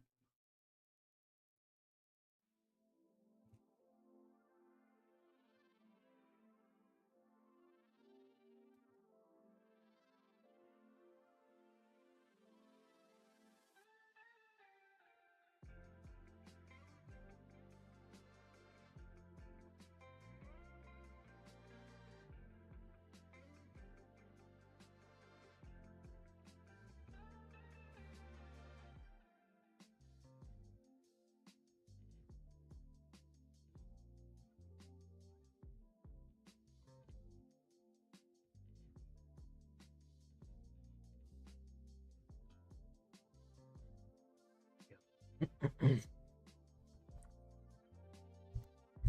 rules of the night shift. The job seemed easy enough. Tom needed the money, and when he saw the ad for a night security attendant, no experience necessary, with a $25 an hour pay rate, he figured it was too good to pass up. The interview was quick, and the manager, an older man named Carl with hollow eyes and a permanent frown, didn't ask many questions. "Just follow the rules," Carl had said, sliding a thin piece of yellow paper across the desk. "No expectations." Tom gave the list a quick skim. "Rules for the night shift. Please follow exactly." Rule number 1. Your shift starts at 10 p.m. sharp. Do not arrive early and do not arrive late. Rule number 2. Keep all the lights on in the main hall. If a bulb flickers, replace it immediately. Rule number 3. Do not answer the phone between 12:15 a.m. and 12:30 a.m. no matter what you hear. Rule number 4. If you see a man in a suit sitting in the waiting area, do not speak to him. He will eventually leave. Rule number 5. The security cameras will flicker between 2 a.m. and 2:05 a.m. This is normal. Do not look directly at the screens during this time. Rule number 6. If you hear tapping on the glass, do not look outside. It's not anyone you know. Rule number 7. Do not leave through the front door after 3 a.m. If you must leave, use the service exit. Sounds easy enough, Tom said. Carl's eyes were hard. "They're not suggestions. Follow them exactly to a T." Tom had scoffed. "Yeah, got it." The first 2 nights passed without incident. He sat at the security desk scrolling through his phone, occasionally glancing at the monitors. Sometimes he'd hear strange noises, soft creaks and shuffling footsteps. But he blamed it on the building's setting. Then came the 3rd night. At exactly 12:17 a.m., the phone on the desk rang. Tom stared at it. He remembered the rule: do not answer the phone between 12:15 and 12:30. But the ringing didn't stop.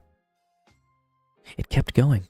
10, 15, 20 minutes. Tom let out a big sigh. Screw it. He picked up the phone. "Hello?" The line was dead. Then, breathing. Soft, ragged, and close. "Hello?" he repeated, his voice cracking. A distorted voice whispered through the line, "Why did you answer?" And Tom slammed the receiver down. His heart was hammering. His hands were shaking. The lights flickered. A shadow moved at the edge of the hallway.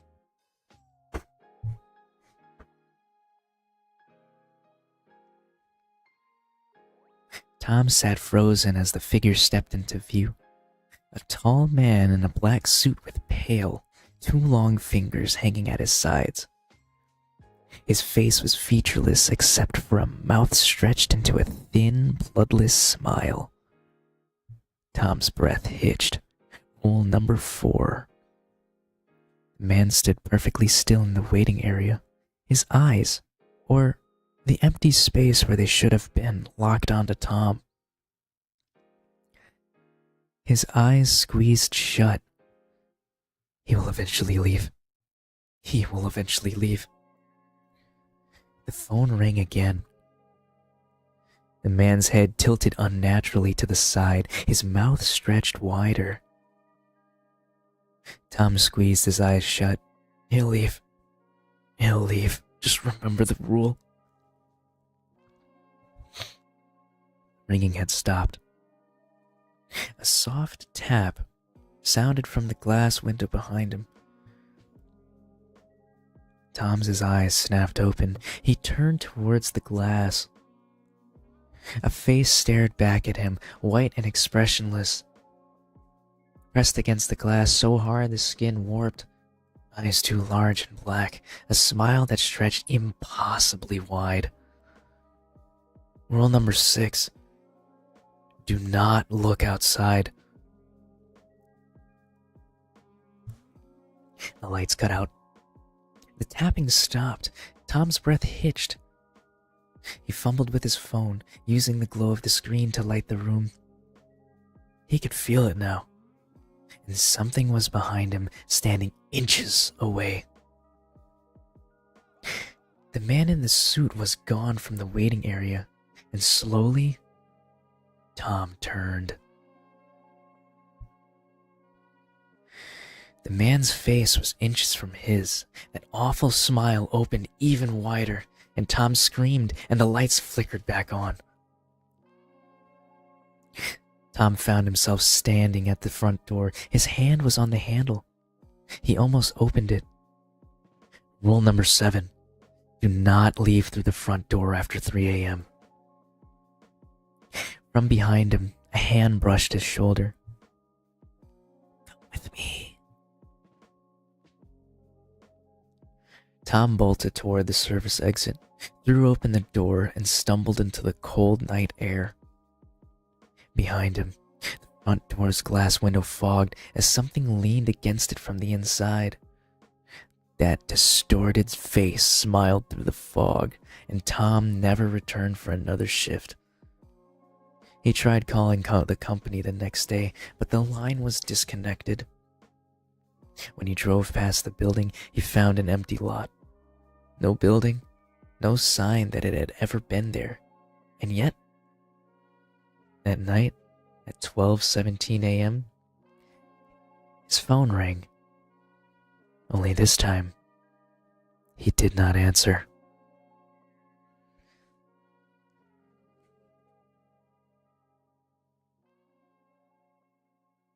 Alright, there's apparently a part 2, hold on.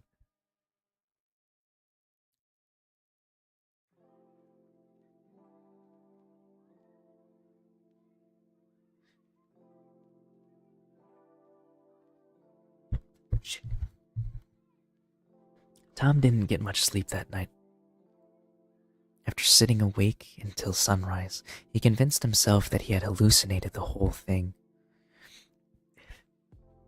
Sleep deprivation, stress, maybe even some weird gas leak in that building. Yeah, that had to be it. But when his phone rang at 12:17 in the morning, the next night he almost threw it across the room. He let it ring until it stopped. His hand was trembling when he picked it up and checked the screen. Unknown caller. He blocked the number. And the next night, it rang again. This time, it didn't stop. He shoved his phone under the pillow. And still, the muffled sound of ringing seemed to vibrate through his skull. At 2 a.m., he woke with a jolt. The screen of his phone was glowing. A single message awaited him. Come back. The next day, Tom found himself sitting in his car, parked in front of the empty lot where the building should have been. His heart hammered in his chest as he stepped out. The air felt heavy, wrong.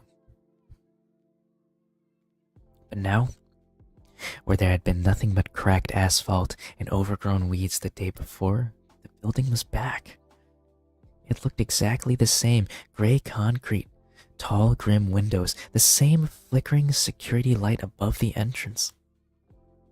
The glass door was unlocked, and Tom stepped inside. The waiting room was just as he remembered it. The rows of plastic chairs, the vending machine humming softly in the corner, but something was off. The air was colder, the walls were darker, and a faint black stain curled along the edges of the floor like creeping mold. A slip of paper sat on the front desk. Rules for the night shift. Please follow exactly. Tom picked it up, and his mouth went dry. Rule number 1. Your shift starts at 10 p.m. sharp. Do not arrive early and do not arrive late. Rule number 2. Keep all the lights on in the main hall. If a bulb flickers, replace it immediately. Rule number 3. Do not answer the phone between 12:15 and 12:30, no matter what you hear. Rule number 4. If you see a man in a suit sitting in the waiting area, do not speak to him. He will eventually leave. Rule number 5. Security cameras will flicker between 2 a.m. and 2:05 a.m. This, of course, is normal, but do not look directly at the screens during this time. If you hear tapping on the glass, do not look outside. It's not anyone you know. Rule number 6. Rule number 7. Do not leave through the front door after 3 a.m. If you must leave, use the service exit. And at the very bottom of the page was Rule 8 scribbled in red ink. If the phone rings at 4 a.m., answer it. Follow the instructions exactly.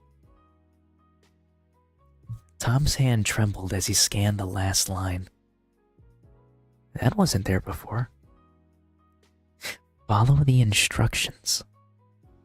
He should have left, turned around, walked out, driven away, far away. Instead, he sat down at the security desk. 10 p.m. had arrived. The lights hummed overhead. The security monitors flickered softly. He settled in, watching the grainy black and white camera feed. At 12:17 a.m., the phone rang. Tom didn't touch it. His hand twitched, but he forced himself to stay still. After 6 rings, it had stopped. At 2 a.m., the monitors began to flicker. He squeezed his eyes shut and counted down the minutes. Through his closed eyelids, he saw strange shapes moving across the screens. Tall, thin shapes with 2 long arms and faces stretched unnaturally wide. At 2:05 a.m., the flickering stopped. At 3 a.m., the man in the suit appeared. He sat in the waiting area, hands folded neatly on his lap. His head tilted toward Tom, the mouth stretched wide, and a thin line of black liquid dripped from the corners of his mouth.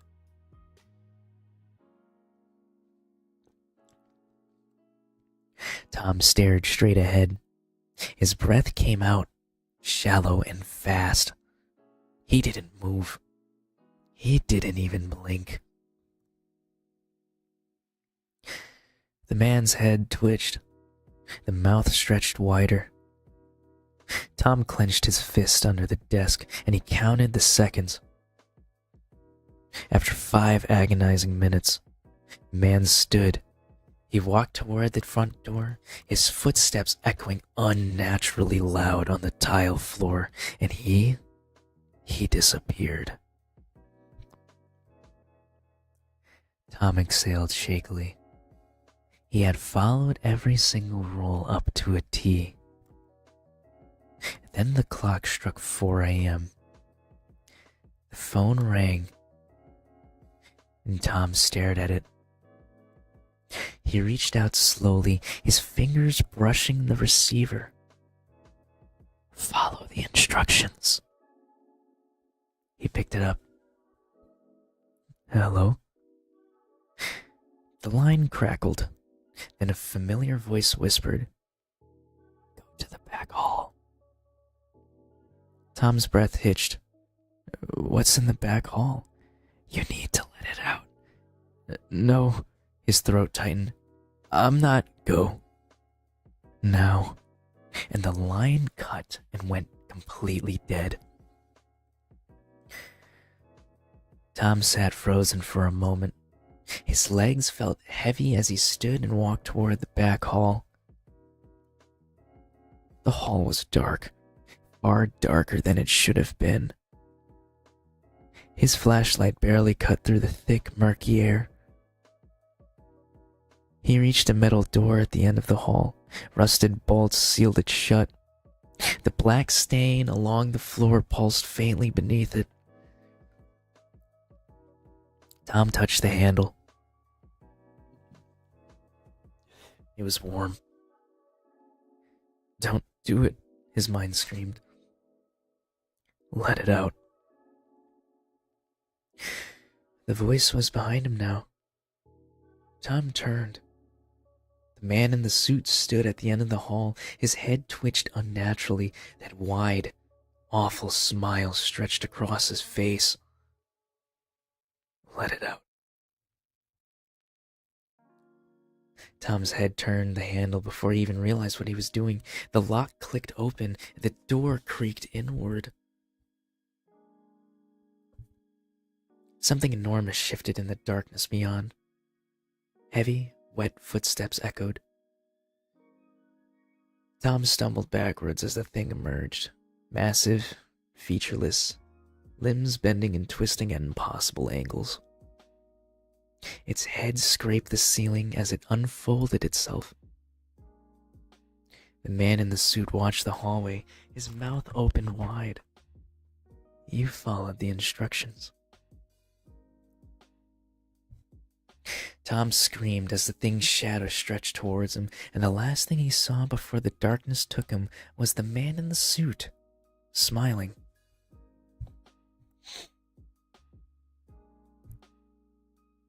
The next morning, the building was gone again, and Tom was gone with it. But at 4 a.m. that night, the phone rang. A new slip of paper sat on the desk. Rules for the night shift. Please follow exactly. Rule number 1. If you see Tom in the waiting area, do not speak to him, for he will eventually leave. And thus ends Tom's story. Thus ends the rules of the night shift. Let's go ahead and take a breather here. And we'll wrap up with a very great story.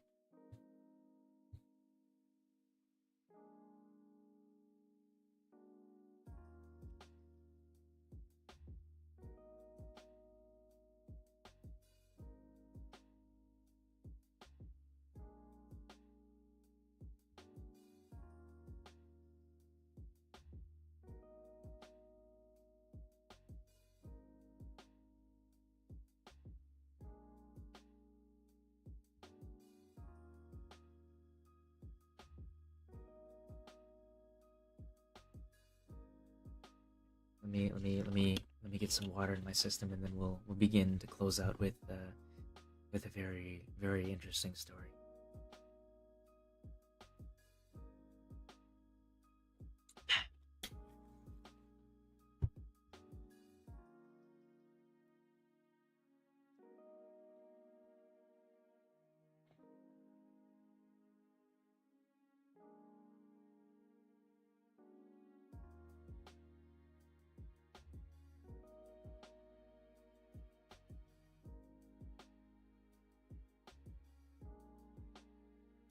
So this won't be a horror story. This will just be a regular story. A regular bedtime story. Let me read you all a story to sleep. Instead of scaring you, let me instead serenade you. The Dragon's Debt, Part 1.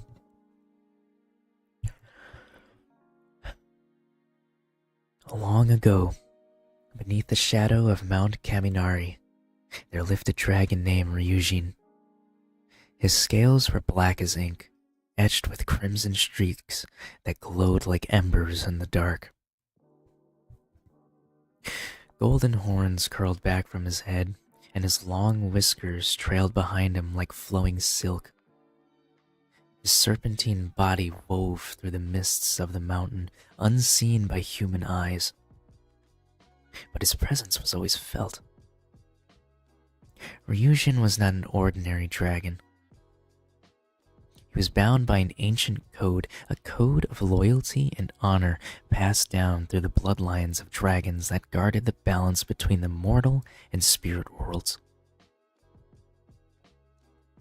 The humans of the nearby village whispered his name with both reverence and fear. Because Ryujin was not just a guardian, he was in fact a collector. It was said that Ryujin offered protection to those who sought it for a price. The people who knelt before the Torii Gate at the base of the mountain would whisper their prayers into the cold night air, and if Ryujin heard them, he would appear. But every deal came with a debt. Ryujin's golden eyes saw through the hearts of men. He could smell greed, taste deceit, and when the debt was left unpaid, Ryujin always came to collect. One cold evening, a boy named Kenji knelt before the Torii Gate. His kimono was tattered, and his hands trembled before the cold. His father was sick, dying, and Kenji was in fact desperate. He pressed his forehead to the ground. Great Dragon Ryujin, please, save my father, for I will give you anything. For a long moment, there was only silence. Then a low rumble rolled through the air, followed by the sound of shifting scales. Kenji raised his head. Mist curled around the base of the Torii Gate, and through it 2 golden eyes had opened. From the darkness, Ryujin emerged. His long body coiled around the stone pillars of the gate, scales shimmering faintly under the moonlight, and his eyes had narrowed. Anything.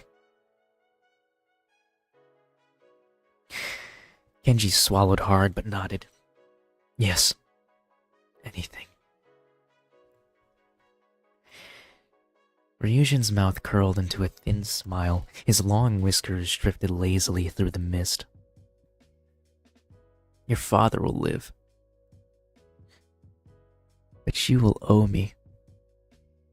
Kenji's heart thudded painfully in his chest. What will you take? I will decide when the time comes. Kenji's breath hitched, but he had no choice. He bowed deeply. Thank you, great dragon. Ryujin's body unwound, and he drifted back into the mist. Kenji returned to the village the next morning to find his father sitting up in bed, healthy and strong. The village healer called it a miracle, but Kenji knew better. Years passed. Kenji grew into a man. His father lived a long and prosperous life, and Kenji himself became a respected craftsman in the village. He married, had a son, and for a time he almost convinced himself that Ryujin had forgotten. But one autumn night, as the harvest moon hung heavy and red over the village, Kenji heard it. The low sound of scales scraping against the stone.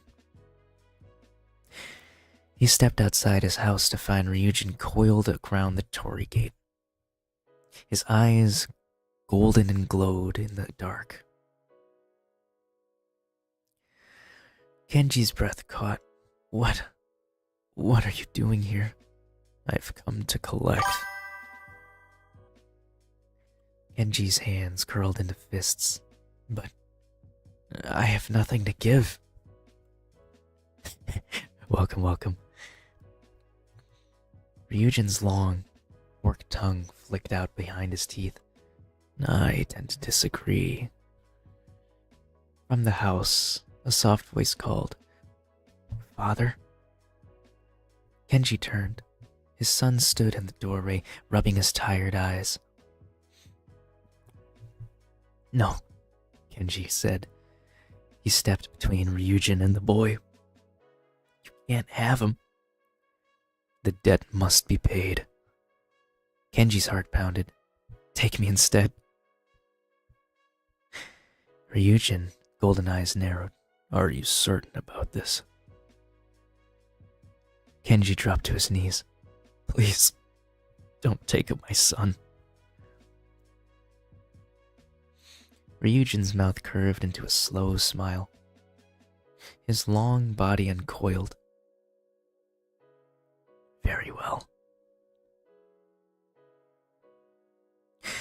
Kenji closed his eyes as cold air swirled around him. He felt the brush of scales against his skin, the sharpness of claws resting gently on his shoulders. And then, darkness. Kenji awoke to the sound of water. He opened his eyes and found himself standing beneath the crimson sky. He stood at the edge of a vast black sea, dark waves lapping at his feet. Far ahead, a single torii gate stood in the shallows, and wrapped around it was Ryujin's long, gleaming body. Ryujin watched him with golden eyes. Welcome to the spirit realm, Kenji. Kenji's breath hitched. Am I dead? No, Ryujin said, his voice low and deep. You are in my service now. Kenji's heart hammered painfully. What does that mean? Ryujin's head lowered until his face was inches away from Kenji's. You have become part of the code now, Kenji. And Kenji's shadow stretched unnaturally long behind him. His arms felt heavy, his hands sharp.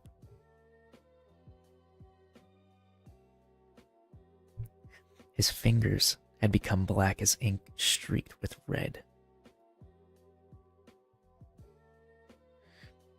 His reflection in the dark water twisted. His eyes glowed golden beneath a crown of curved horns. And now, you will be the one to collect my debts. Ryujin's mouth curled into a thin smile, and there are so many debts left to collect.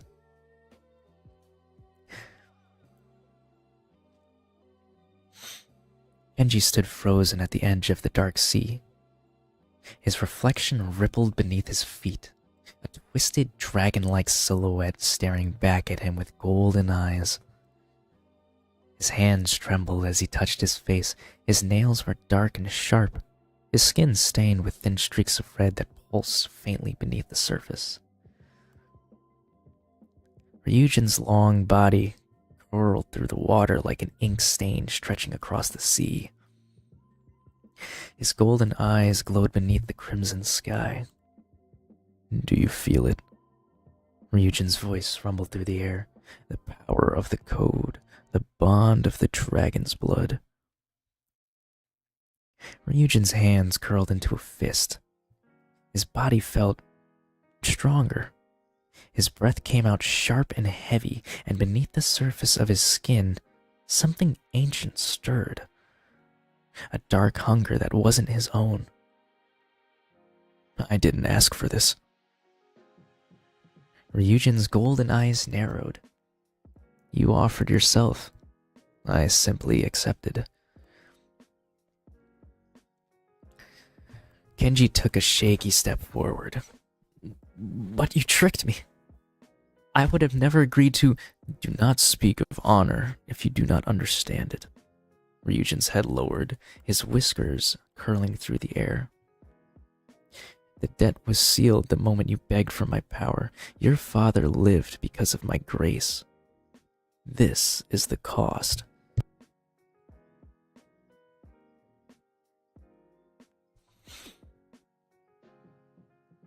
Kenji's chest tightened. His father, his son, his family was safe because of Ryujin.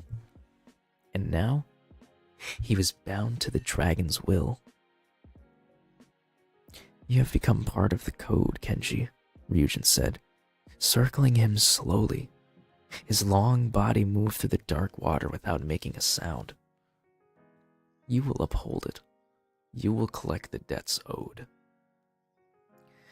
Kenji's pulse quickened. What debts? Ryujin's mouth curled into a thin smile. Come, there's much work to do. Ryujin's body dissolved into shadow, and the dark sea stretched outward into mist. Kenji felt his feet lift from the ground, his body turning weightless as the world around him twisted. When the mist cleared, they stood at the entrance of a village Kenji didn't recognize. The sun was setting, casting long shadows over the narrow streets. Paper lanterns swayed gently in the evening breeze. Ryujin floated above the rooftops, his body coiling through the air like black smoke, and his golden eyes burned beneath the growing darkness. Watch. Kenji's gaze followed Ryujin's eyes towards the center of the village, where a man in a dark blue kimono was kneeling before a shrine. He was older, perhaps in his 50s, and his hands trembled as he held a small black box before him. Ryujin's voice drifted through the night air. His name is Masaru. Years ago, he prayed for fortune. He asked me for wealth and prosperity in exchange for a simple debt. Kenji's throat tightened. What was his debt? His heart. Kenji's eyes widened. You're going to kill him? He understood the cost. Masaru placed the black box on the shrine and bowed his head. His mouth moved soundlessly in prayer. Behind him, a thin, shadowy shape drifted through the mist. Kenji's chest tightened. Stop it. Stop this madness. This is the code.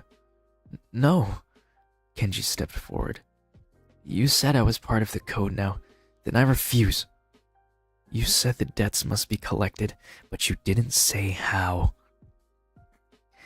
Ryujin's eyes gleamed dangerously. And you would defy the code.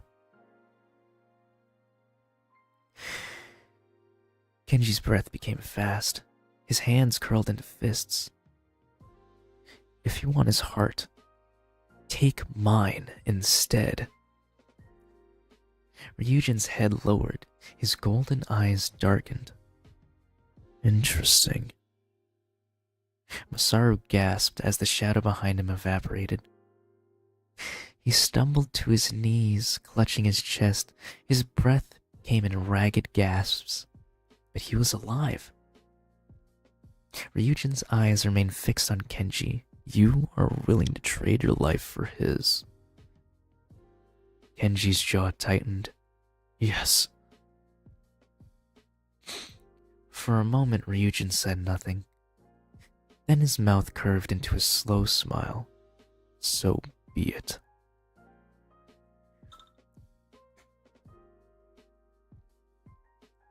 Kenji's chest tightened painfully as dark energy curled around his arms and legs. His body lifted from the ground, his hands burning with cold fire. His reflection in the polished stones beneath his feet twisted, the golden glow in his eyes flaring brighter. Pain shot through his chest and he gasped. Then it was gone. Kenji collapsed to his knees, clutching his chest. His heartbeat hammered in his ears. He wasn't dead, but something had changed. His breath was shallow as he glanced up at Ryujin. The dragon's golden eyes burned with approval. You have made your choice. And Kenji stood shakily. So what happens now? Ryujin's coils darkened, shifting into smoke and shadow. You are bound by the code, but you have shown me something rare, the strength to rewrite it. Kenji's breath hitched. Rewrite it? You wish to spare them? Then you will take responsibility for the debts. Kenji's heart hammered. How?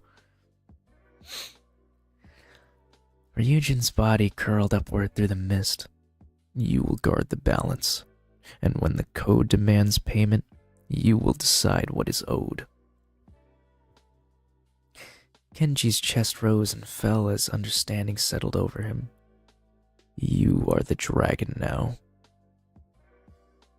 Kenji's shadow stretched unnaturally thin beneath him. His golden eyes burned in the dark. Ryujin's body dissolved into mist, his final words echoing in the night air. Let us see if you are worthy. Kenji walked through the village as dawn crept over the rooftops. Masaru still knelt before the shrine, clutching the small black box in trembling hands. He looked up as Kenji approached. You saved me? Masaru whispered. Kenji's golden eyes glinted beneath the rising sun. No, he smiled faintly. I simply just collected. Kenji turned and walked toward the edge of the village. His footsteps left faint black trails along the ground. The villagers watched him from behind closed doors and drawn curtains, whispering his name. The dragon's name. Kenji stood beneath the torii gate at the edge of the village.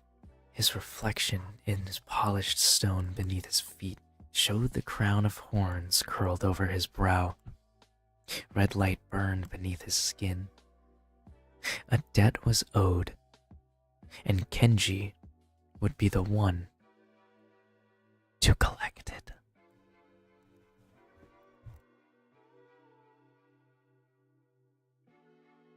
And that was the story of the debt-collecting dragon.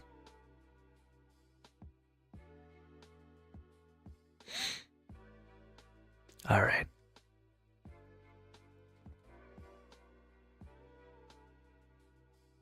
If we're going to end this, we're going to end it right.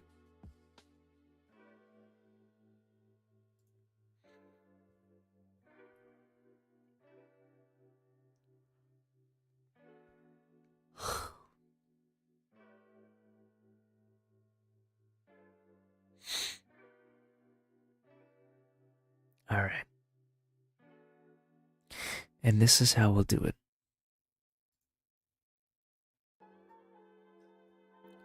Thank you all so much for joining me on this experimental stream today. We're going to have a lot more story times in the future. Same thing with ASMR. I'm still trying to get all the settings correct for transitioning to doing live ASMR content. And I'm not going to lie, things are going to be shitty for a while. Alright? Because I still need to get everything ready, but if you can bear with me, then I am going to try and turn this into something great. I really do love reading stories, and I do in fact miss Storytime Saturday that we had every Saturday after stream, and it was an idea that I wanted to toy with, and it's an idea that I still want to begin to toy with, so So, this is how we'll do it.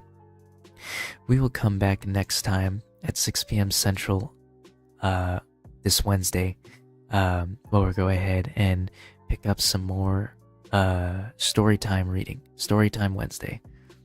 We'll also throw in a bit of ASMR in there, and maybe we'll just do some soft-spoken just chatting.